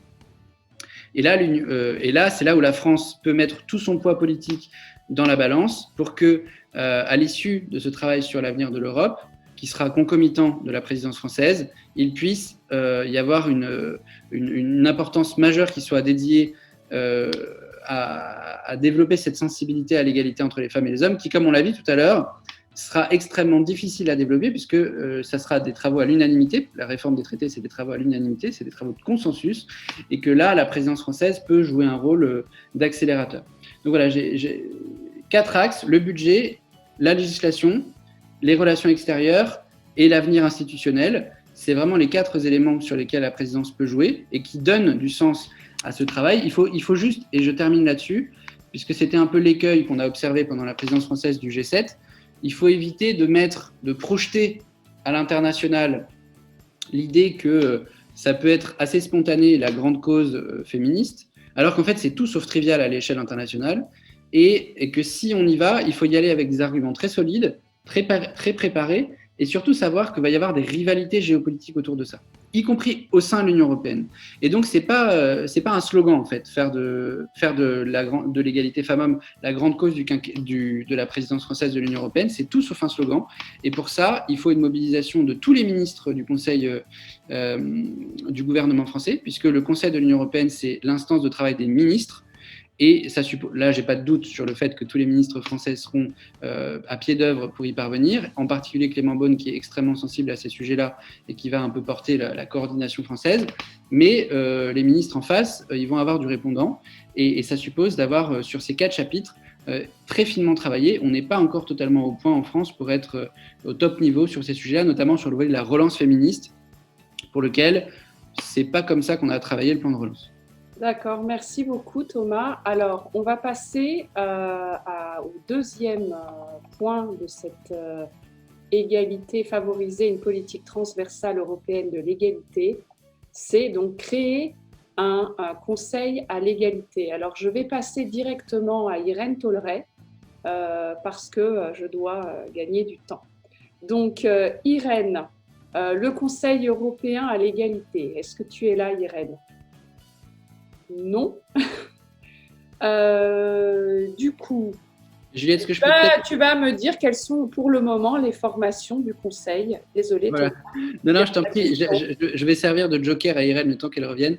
Je la laisserai expliquer l'intérêt d'avoir une formation du Conseil qui soit dédiée à l'égalité. mais c'est parfaitement congruent avec ce que je viens de dire sur le rôle que joue le Conseil. Et je serai très synthétique sur la réponse à ta question. Il y a des conseils pour tout, les transports, les finances, les affaires étrangères, les affaires intérieures, la justice, tout ce que tu veux. Ça, c'est une décision qui relève du Conseil européen de décider les formes dans lesquelles les ministres vont se réunir. Donc, il est relativement facile, si j'ose dire, de définir ça. Irène va pouvoir expliquer l'utilité que ça pourrait avoir. Pour que ça fonctionne, par rapport à toutes les autres formations du Conseil, il faut juste avoir en tête qu'il faut qu'il y ait des homologues. C'est-à-dire que tu ne peux pas réunir un conseil de l'Union européenne des ministres de l'égalité. Je rappelle que le Conseil de l'Union européenne, on l'appelle aussi le Conseil des ministres de l'Union européenne. C'est un instance de co-législation que j'évoquais tout à l'heure. Il ne peut pas se réunir s'il n'y a pas 27 ministres de l'égalité. Ça n'a pas de sens. Ou en tout cas 27 ministres qui ont la compétence égalité. Ça peut être parfois le ministre du Travail, parfois le ministre de l'Économie, parfois le ministre des Affaires étrangères, etc. Mais il faut quand même qu'il y ait 27 gugus qui puissent se mettre dans une même salle pour parler du même sujet. Et ça suppose que cette compétence soit homogène d'un État membre à l'autre. Si c'était un sujet de niveau infranational, à l'échelle des régions, par exemple, ça serait très compliqué. Par exemple, quand on travaille avec des États fédéraux, qui ont à la fois un gouvernement national et des gouvernements locaux qui sont très puissants, parfois c'est difficile d'avoir une formation du Conseil qui marche parfaitement parce que le ministre en face, il doit rendre compte à ses 27 régions ou à ses 19 lenders ou à tout ce que tu veux. Et du coup, il n'a pas la même... c'est pas un parfait homologue du truc. Juliette, je meuble un peu parce que je vois qu'Irène n'est toujours pas revenue. Bon, est-ce que je peux intervenir également ? Oui. Oui, mais ça concerne l'Europe parce que je voudrais quand même donner cette information qu'en mars 2020, la Commission européenne a proposé une stratégie fondée sur un certain nombre de piliers qui visent justement à atteindre l'égalité entre les hommes et les femmes. Je veux dire, c'est quelque chose qui est voulu par la Commission européenne. C'est la stratégie européenne 2020-2027 pour l'égalité entre les hommes et les femmes. Donc, effectivement, ce n'est pas aujourd'hui une directive. Je pense, Irène pourrait nous dire si quelque chose a été fait depuis, mais même si aujourd'hui cette thématique ne fait pas partie de la conférence sur l'avenir de l'Europe, sur la plateforme, on n'a pas cette thématique-là. Mais par contre, je suis d'accord avec Thomas qu'il faut que ça soit transversal. Il faut que cette question-là de l'égalité des sexes fasse partie de l'ensemble des thématiques qui sont débattues au niveau dans le cadre de la conférence sur l'avenir de l'Europe et en faire peut-être une conditionnalité pour toucher les fonds d'aide européens. C'est une question. Même si la conditionnalité, il n'y a pas unanimité là-dessus, Thomas, au moment de la négociation du plan de relance. Donc, mais ce que je veux dire, c'est que on ne part pas de rien, parce que même la présidente de la Commission européenne a souhaité que les commissaires soient paritaires, c'est-à-dire qu'elle a quand même mis en place 12 commissions qui sont pilotées par des femmes, et sur 27 commissaires, et elle a nommé une commissaire à l'égalité aussi, qui est Elena Dalli, qui est chargée justement de promouvoir le droit des femmes. Donc, ce que je veux dire, c'est qu'on ne part pas d'une page blanche, et que peut-être que nous devrions nous appuyer sur cette stratégie qui a été formellement présentée par la Commission en mars 2020. Oui, alors de toute manière, ça, je pense qu'Irène pourra mieux nous en parler, mais c'est des initiatives aussi qu'elle porte. Beaucoup. Donc oui, cette commissaire à l'égalité, c'est une première. Et c'est vrai que oui, il y a des avancées par rapport à ce conseil à l'égalité, puisque à la suite du Sofagate, un courrier a été écrit par la délégation Renaissance et Charles Michel s'est effectivement engagé à créer ce conseil qui, pour le moment, est un peu bloqué. Et effectivement, à l'échelle de l'Union européenne, on parle des poissons, comme le dit si bien Irène, on parle des poissons. Mais il serait peut-être temps de parler aussi des femmes et de l'égalité de genre de façon régulière. Alors, on parle de tout, hein. On parle de tout à l'Union européenne. Il y a des formations dédiées aux poissons, mais pas des formations dédiées à l'égalité de genre. Mais Juliette, il ne faut pas lancer Liliana sur les problèmes de la pêche. Oui, On oui. est foutu là. Alors, de toute Ah. manière, là, on va passer au point suivant. Donc, on a justement cette idée, éventuellement, donc Pierre-Jean, est-ce que tu aurais des éléments pour renforcer la parité dans les institutions européennes? Comment tu penses que ça pourrait se faire pour renforcer cette parité? Si on prend des aspects très concrets, je pense que ce sont des aspects qui ont été évoqués pas mal de fois, en tout cas, même au sein de cette conférence en particulier. Je pense que tout ce qui va toucher à l'aspect binomial, en fait, la création de binômes, la coprésidence de plusieurs instances, en général, ça marche. En général, c'est bien perçu même par les plus réfractaires, hein. Ça peut franchement faire une différence qui est concrète. Et surtout, après, ça ouvre la porte. En fait, on met le pied dans l'ouverture de la porte pour ensuite avoir plus d'égalité. Donc, en général, c'est vraiment une situation win-win. Après, quand on voit quand même qu'en 20 ans, le pourcentage de femmes au Parlement européen a gagné 11 points, 12% en plus à la Commission, mais seulement 4 au Conseil européen. On voit quand même qu'il y a des disparités qui restent à combler. Après, je pense que quand on regarde les autres possibilités, l'égaconditionnalité, c'est aussi quelque chose qui marche, c'est aussi quelque chose qui a été théorisé. On le sait maintes et maintes fois, au sein d'Égalité Ensemble, ça a été théorisé, ça a été aussi théorisé au sein du HCE, au Conseil, pour le Conseil à l'égalité. Donc, je pense qu'en général, dès lors que l'on va approcher en fait des mesures qui contraignent, des mesures contraignantes plutôt que des mesures d'encouragement, en général, on va arriver à des choses plus rapidement et à des choses aussi très concrètes, peut-être plus concrètes que si l'on disait « Eh bien, écoutez, on vous encourage seulement à faire X ou Y chose ». Merci beaucoup. Donc, oui, en plus, il y a la question maintenant donc, de favoriser l'égalité économique des femmes. Donc, Thomas Friand a déjà fait un certain nombre d'éléments. Donc, je vais poser tout de suite une question à Liliana. Si l'on souhaitait mettre en place un plan de relance paritaire, c'est-à-dire de faire en sorte qu'un euro emprunté sur les marchés mondiaux soit effectivement à 50% dépensé en faveur aussi des femmes, qui représentent 50% de la population.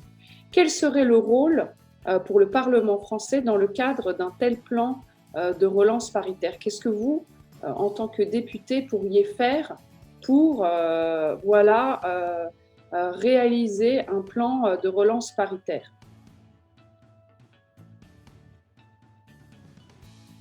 Ouais, là, tout à l'heure, j'ai cité l'initiative de ma collègue Marie-Pierre Rixain. Là, nous, en tant que parlementaires, qu'est-ce qu'on peut faire? On peut faire évoluer la législation et faire en sorte que les femmes puissent accéder à des postes de pouvoir et de décision et aux plus hautes responsabilités. Parce qu'aujourd'hui, le plan de relance, il porte sur quoi? Il porte sur la transition écologique, il porte sur la transition numérique. Donc, c'est de l'argent qu'on injecte dans l'économie française et que chaque pays, État membre, injecte dans son économie pour relancer l'économie suite à cette crise pandémique. Donc, aujourd'hui, vouloir dire qu'on dépensera sur 1 euro, il faut que la moitié aille forcément vers les femmes, ça veut dire que dans ces cas-là, l'économie serait déjà paritaire. Or, elle ne l'est pas aujourd'hui. Ce qu'il faut, c'est amener à ce que l'économie soit paritaire dans le droit. Et c'est pour ça qu'on fait une proposition de loi qui vise justement à ce que les femmes soient plus présentes dans les instances décisionnelles. Parce que c'est ça qui est possible. Le problème, c'est que les femmes, toutes les femmes ne sont pas dirigeantes. Vous avez des infirmières, vous avez des professeurs, il y a des métiers à prédominance féminine qui sont très peu valorisés financièrement.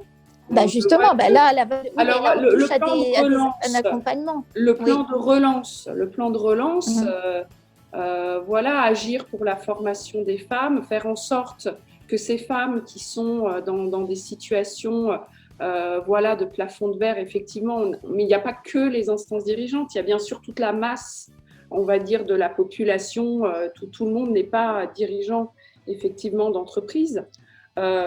Voilà, comment faire en sorte, au niveau, par exemple, du plan des finances publiques, quels sont les outils, par exemple, qui sont employés par le Parlement français pour que les fonds qu'on emprunte aujourd'hui, on s'endette sur 30 ans au niveau de l'Union européenne, comment faire pour qu'ils soient effectivement dépensés de façon équitable, parce que nous allons toutes et tous rembourser cette dette. Donc si c'est dépensé à 80% vers des métiers à prédominance masculine, est-ce que c'est juste ? Non, mais il faut quand même avoir conscience de la réalité de notre système économique. Enfin, je veux dire, aujourd'hui, il n'est pas paritaire pour ce qui est des postes de responsabilité. Mais il y a des secteurs dans lesquels où c'est très féminisé, comme vous l'avez dit, dans la santé. Mais aujourd'hui, le plan de relance économique, il ne porte pas sur la santé, si ce n'est la relocalisation d'activités de production de médicaments ou de produits pharmaceutiques. Mais ce que je veux dire, c'est que moi, je pense qu'il faut prendre le problème d'une autre manière, c'est-à-dire que dans chaque État membre, il faut agir pour que les femmes, elles soient plus présentes dans les décisions que l'on prend. Et pour ce qui est des fonds de relance qui seront octroyés au niveau des entreprises ou des collectivités, en fait, c'est aussi à ces acteurs économiques-là de les utiliser de manière plus équitable entre les hommes et les femmes. Par exemple, on va avoir des élections régionales. Les listes, les listes régionales sont paritaires. Les listes départementales aussi. Donc, les fonds publics qui sont utilisés pour pouvoir relancer l'économie ou certaines activités, il faut qu'elles puissent comment dire, être guidées par les décisions qui sont prises par ces instances-là. Parce qu'aujourd'hui, on ne peut pas dire à un chef d'entreprise eh bien, vous devez mettre tant d'argent de vos moyens financiers vers des actions en faveur des femmes. Ils le font dans certains secteurs où il faut effectivement revaloriser les salaires. Et ce que nous faisons, par exemple, pour les hôpitaux. Dans les hôpitaux, on a revalorisé les salaires des infirmiers et infirmières qui sont essentiellement donc des postes occupés par des femmes. Mais moi, ce que j'ai envie de dire, c'est que le plan de relance, il doit bénéficier à tout le monde et effectivement aux femmes en priorité, mais il doit bénéficier à l'ensemble de la société. Mais moi, je pense qu'il faut vraiment agir à la base, c'est-à-dire donner le pouvoir de décision aux femmes dans les instances décisionnelles, qu'elles soient dans le public ou dans le privé. D'accord. Alors, merci beaucoup. Donc, du coup, je vois qu'Irène est revenue. Est-ce que tu es là, Irène ? Elle est repartie. Oh là là. Donc, bref. Ah, elle est là. Irène, oui. Alors, s'il te plaît, est-ce que tu pourrais répondre à la question, est-ce qu'il serait possible de conditionner les fonds européens à un plan de relance paritaire national ? Parce que c'est très... Oui. D'aller emprunter de l'argent comme ça sur des années, de nous endetter toutes et tous, et puis voilà, que l'argent soit dépensé sans qu'on ait une réelle vue de tout ça. Voilà, parce que il est clair pour moi que l'égalité, ça passe aussi par la réception de la moitié des fonds publics. Alors Irène, comment on pourrait faire ? Oui, c'est prévu. Et alors, comment on fait pour contrôler qu'un pays comme la France va effectivement dépenser son argent de façon alors, les plans de relance, ils sont validés par la commission. Ils sont en train d'être regardés par le Parlement, ce sujet-là. Et après, c'est la Commission qui a le contrôle pour vérifier l'exécution. Donc, ça ne va pas être fait avant, ça va être fait en cours. Voilà. D'accord, donc merci. Alors, on avait deux autres propositions, mais on ne va pas les développer parce qu'il est déjà 20h04. Donc, la proposition, et ça c'est une idée qui a été développée au sein d'Égalité Ensemble par une personne donc, qui s'appelle Olia Rangelova, qui travaille effectivement dans des institutions européennes et qui propose de créer un indice boursier de l'égalité femmes-hommes et des equality bonds sur le modèle de la finance verte et de l'indice boursier égalité japonais.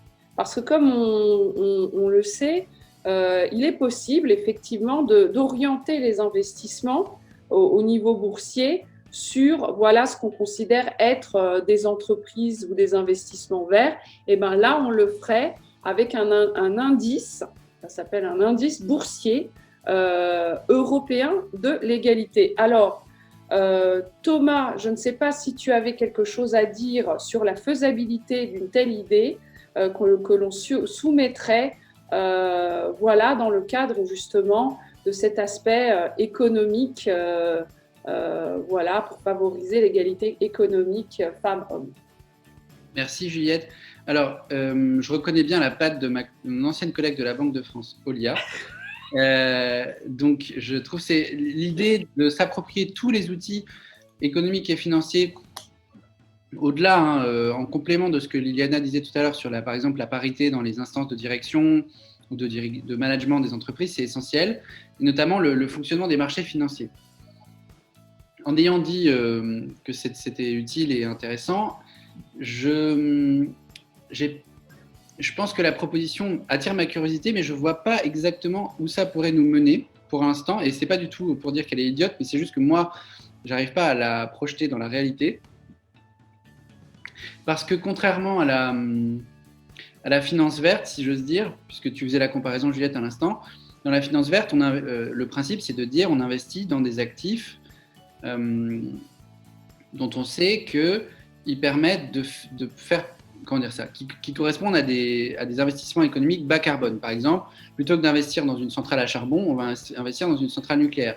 Plutôt que d'investir son argent dans le développement d'un nouvel aéroport ou d'une nouvelle compagnie aérienne, on va investir dans des réseaux de chemin de fer. Oui. Là, j'ai du mal à voir. Alors, je vais t'expliquer c'est quoi le concept. Voilà, développe. Alors, le concept, c'est qu'en fait, on a déjà un certain nombre de fonds de financement qui refusent d'investir dans des entreprises où il n'y a pas au moins une femme présente dans un comité de direction, parce que les entreprises sont moins performantes lorsqu'elles ne sont pas avec un minimum de parité, on va dire diversité. Donc en fait, cet indice, c'est simplement une note qui serait mise pour permettre d'investir effectivement, si on le souhaite, dans des entreprises qui respectent, je dirais, l'égalité dans les comités de direction. Et ça rejoint ce que Liliana Tanguy disait, notamment pour favoriser les femmes dans les prises de décision.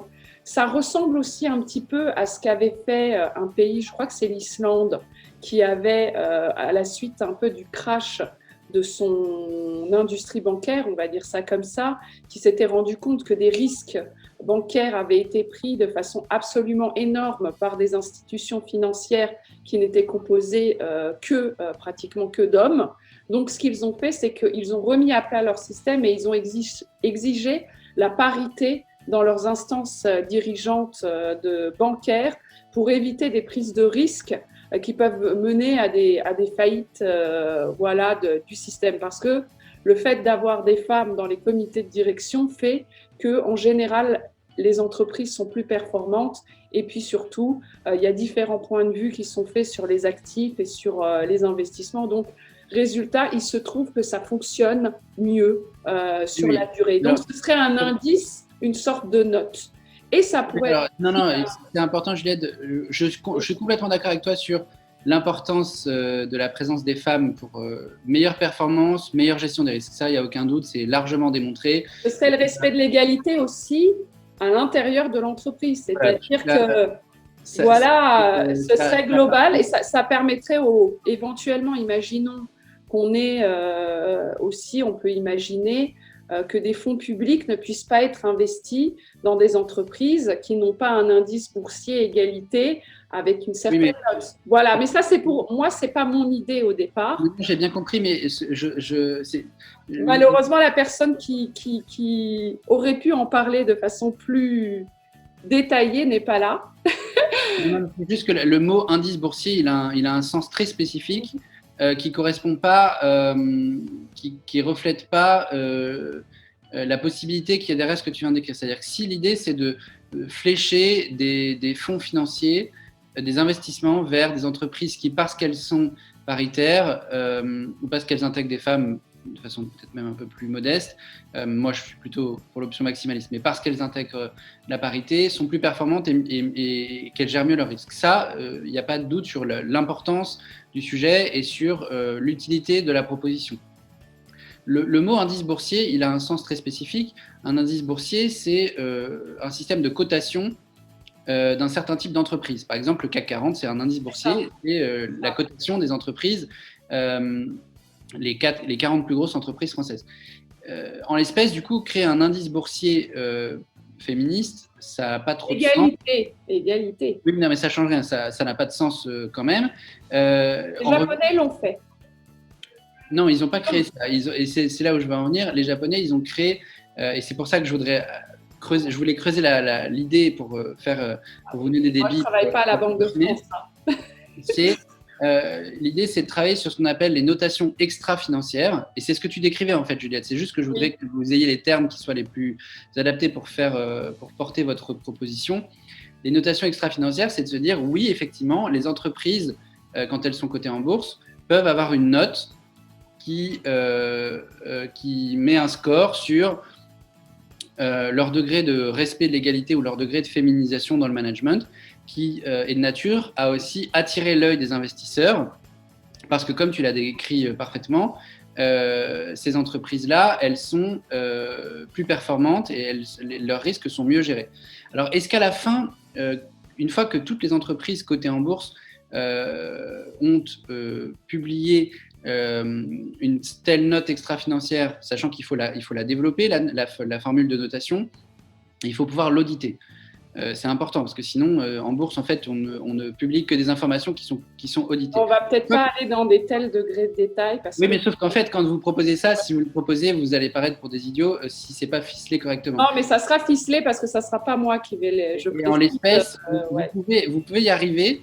Vous pouvez y arriver en reprenant l'idée, et c'est lié avec la présidence française de l'Union européenne, parce qu'il peut y avoir, l'Union européenne est compétente du fait de son marché intérieur et de ses services financiers sur ce type de disposition, et à l'échelle de l'Union des marchés de capitaux, puisque c'était le sens de ta question originelle, c'est comment est-ce qu'on met la présidence française au service de la cause féministe, on peut mettre les travaux législatifs dans l'Union des marchés de capitaux au service de la visibilisation des femmes dans le management des entreprises financières grâce à une nomenclature précise, des notations extra-financières précises sur l'égalité, et peut-être qu'à partir de là pourra émerger un indice boursier égalitaire, c'est-à-dire une sorte d'égalité 40, si je fais la comparaison avec le CAC, qui mettra en avant les entreprises les plus égalitaires et donc potentiellement les plus performantes et les mieux gérées de ce point de vue-là.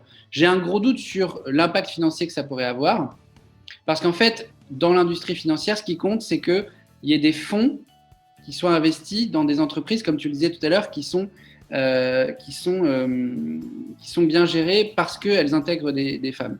Et là, c'est plutôt les entreprises non cotées qui nous intéressent. Oui, on verra de toute manière. On va de choix des bons termes pour que vous ayez l'impact.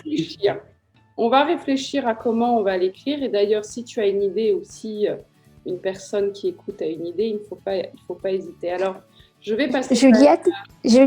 Juliette, je voulais juste compléter par rapport à ce qui vient d'être dit, d'essayer d'inciter l'investissement financier vers des entreprises qui seraient plus respectueuses des droits des femmes et leur donneraient plus de pouvoir.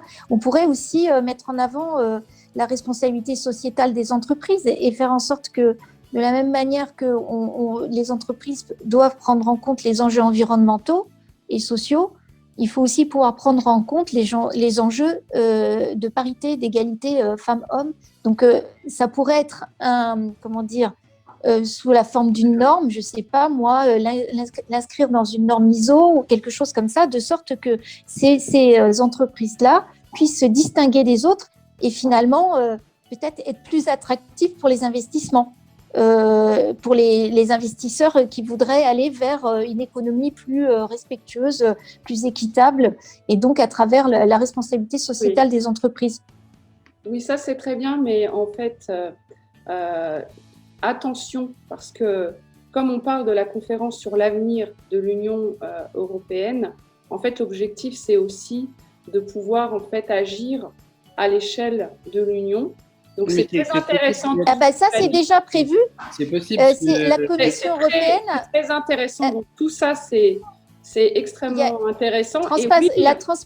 Oui, pour information. Un label égalité peut-être. Un label. Mais Irène est peut-être connectée, mais je voudrais quand même.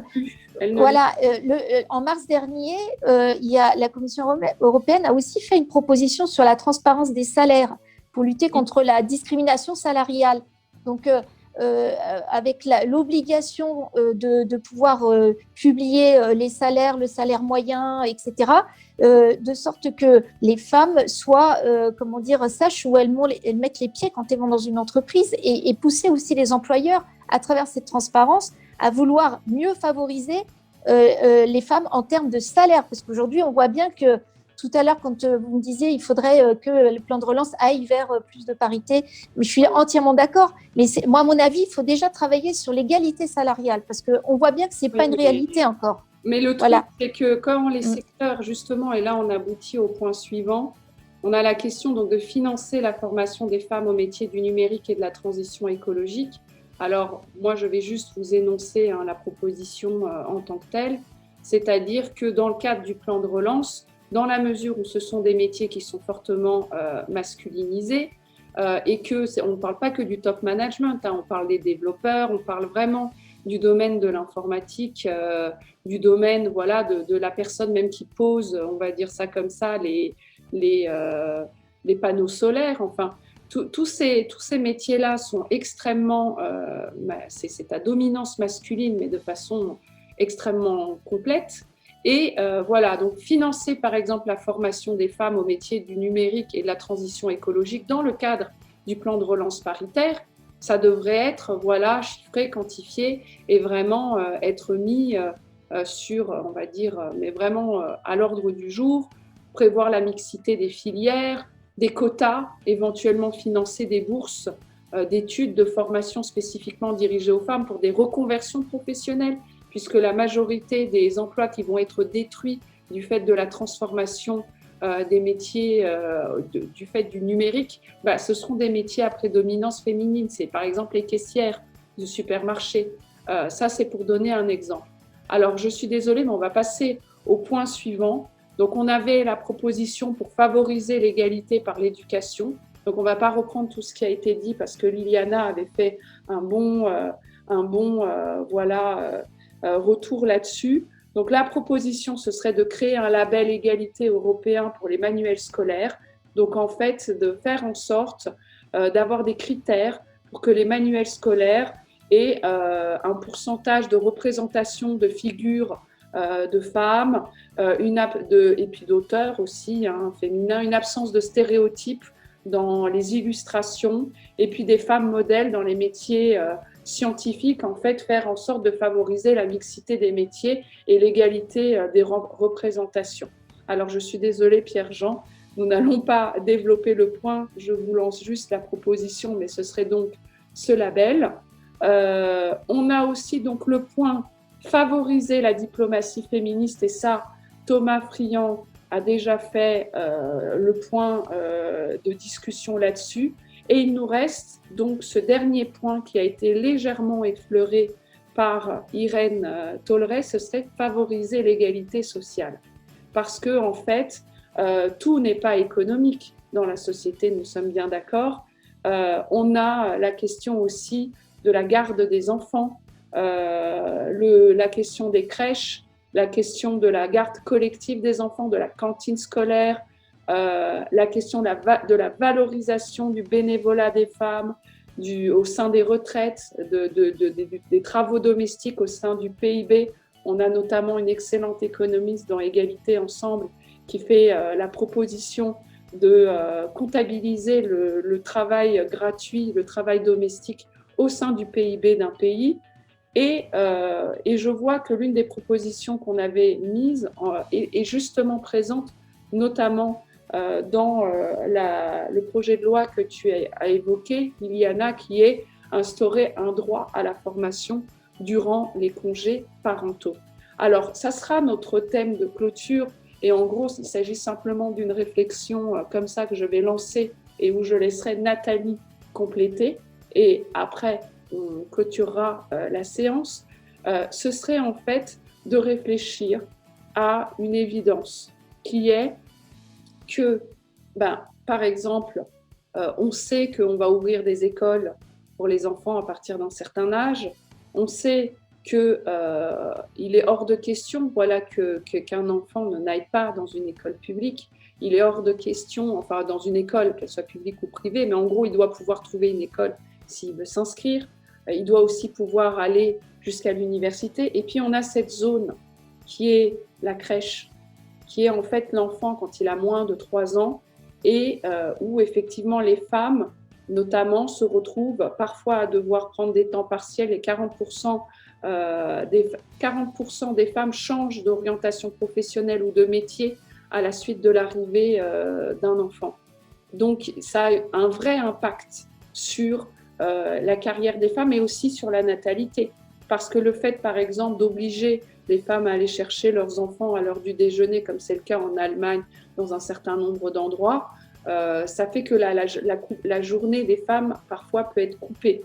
Donc, on a toute cette question de comment on peut favoriser, par exemple, est-ce qu'on ne pourrait pas imaginer que l'Europe investisse pour qu'il y ait vraiment un droit opposable à la crèche, qu'il y ait une construction massive, je dirais ça comme ça, de crèches ou de solutions de garde pour qu'enfin, collectivement, la société prenne en compte cette charge qui pèse le plus souvent sur les femmes.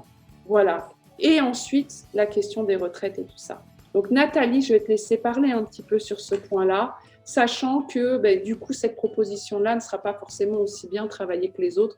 Et donc, je vais compter sur les personnes qui nous écoutent ou nous, au sein du think tank, pour développer notre proposition là-dessus. Donc, Nathalie. Oui, merci Juliette. Écoute, je pense que tu as bien résumé. Je pense qu'on a vu pendant cette crise que les femmes, elles ont été certainement plus durement touchées parce qu'elles ont dû mener de front le télétravail, l'école à la maison, les tâches domestiques, les tâches parentales, etc. Donc leur charge mentale s'est encore alourdie, avec certaines qui sont allées jusqu'à l'épuisement silencieux. Donc oui, il faut prendre la problématique dans son ensemble. C'est très bien de vouloir revaloriser les salaires des métiers féminisés. C'est très bien de tout ce qui est économique, de favoriser l'entrepreneuriat féminin, etc. Mais il y a tout ce qui est autour, et effectivement la garde des enfants c'est un vrai sujet. L'accès aux crèches, l'accès même au logement aussi, c'est important. Il faut vraiment qu'on arrive à penser les choses dans leur ensemble. Et je voulais revenir sur ce que disait Liliana. C'est vrai que c'est au moment des décisions en fait qu'il faut que les femmes soient prises en considération. Cette situation qui nous a frappé au visage, enfin qui nous a frappé pendant cette crise, et Irène parlait de 36 ans de recul. Il faut qu'on la prenne, il faut qu'elle nous soit utile et que finalement on prenne en considération la situation des femmes et qu'on imagine les solutions avec elles dans une logique de co-construction. Par souci de démocratie, mais aussi par souci d'efficacité. Donc, c'est vraiment au niveau de la décision qu'il faut que les femmes soient présentes. Voilà, merci beaucoup. Irène m'a envoyé toute une série de directives qui sont en train qui sont bloquées par le Conseil actuellement, que ce soit sur Women on Board, ce qui correspondrait à l'européanisation de la loi Copé-Zimmermann, justement la ratification de la Convention d'Istanbul, la directive horizontale antidiscrimination, c'est toujours bloqué au Conseil, la directive sur le congé maternité, où la Commission a carrément retiré sa proposition. Et il y a quand même une bonne nouvelle. Il y a la directive Work-Life Balance qui a été signée et qui est Elle a été adoptée. Elle a été Oui, adoptée. oui, C'est elle a été l'équilibre entre vie professionnelle et vie privée. Oui, Et elle a été adoptée. Mm. Oui, c'est ce que je note. Donc Et ça, ce qui met en place le congé paternité.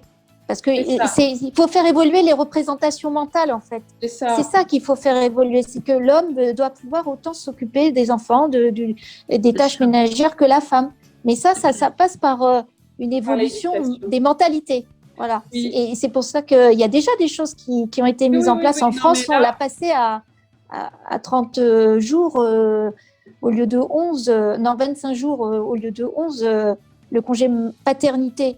Sauf que Voilà. il n'y a pas obligation de prendre les 25 jours, quoi. Et c'est Voilà, ça mais qui est peut-être problématique. faut- Le fait de ne voilà. pas être obligé, c'est un petit peu un problème. Mais alors, du coup, on a les propositions de la Commission, donc directive sur la transparence salariale, c'est possible que ça soit bloqué. C'est ce dont je vous ai parlé. Oui, directive pour prévenir et combattre la violence de genre.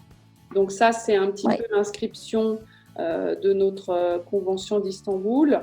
Proposition de décision pour inscrire la violence de genre parmi les eurocrimes listés à l'article 83 du TFUE. Donc c'est attendu en trimestre 4 de 2021. Je vous remercie Irène pour son envoi. Oui, donc globalement, on a toutes ces questions-là, mais c'est vrai qu'il ne faut pas oublier. Moi, je pense que c'est très important. Après, je vous le dis en tant que femme, parce que je pense que Nathalie, je suppose aussi Liliana, moi, en tout cas, voilà, moi, là, c'est vrai que l'arrivée des enfants, c'est un bouleversement majeur dans l'organisation d'un emploi du temps. Donc, quand vous vous retrouvez à ne pas avoir de place en crèche, c'est un problème. Ça a été mon cas, je n'ai pas trouvé de place en crèche pour mon premier enfant. J'ai dû le garder moi-même pendant une année. J'ai perdu 1 an de retraite. Voilà.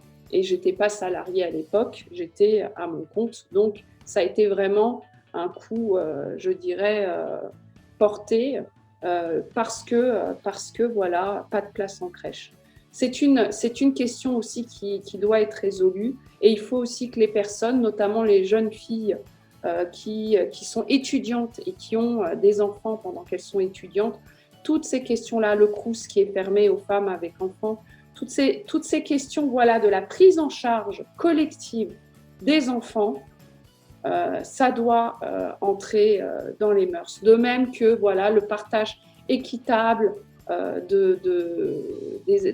voilà, des tâches, on va dire, parentales entre hommes et femmes.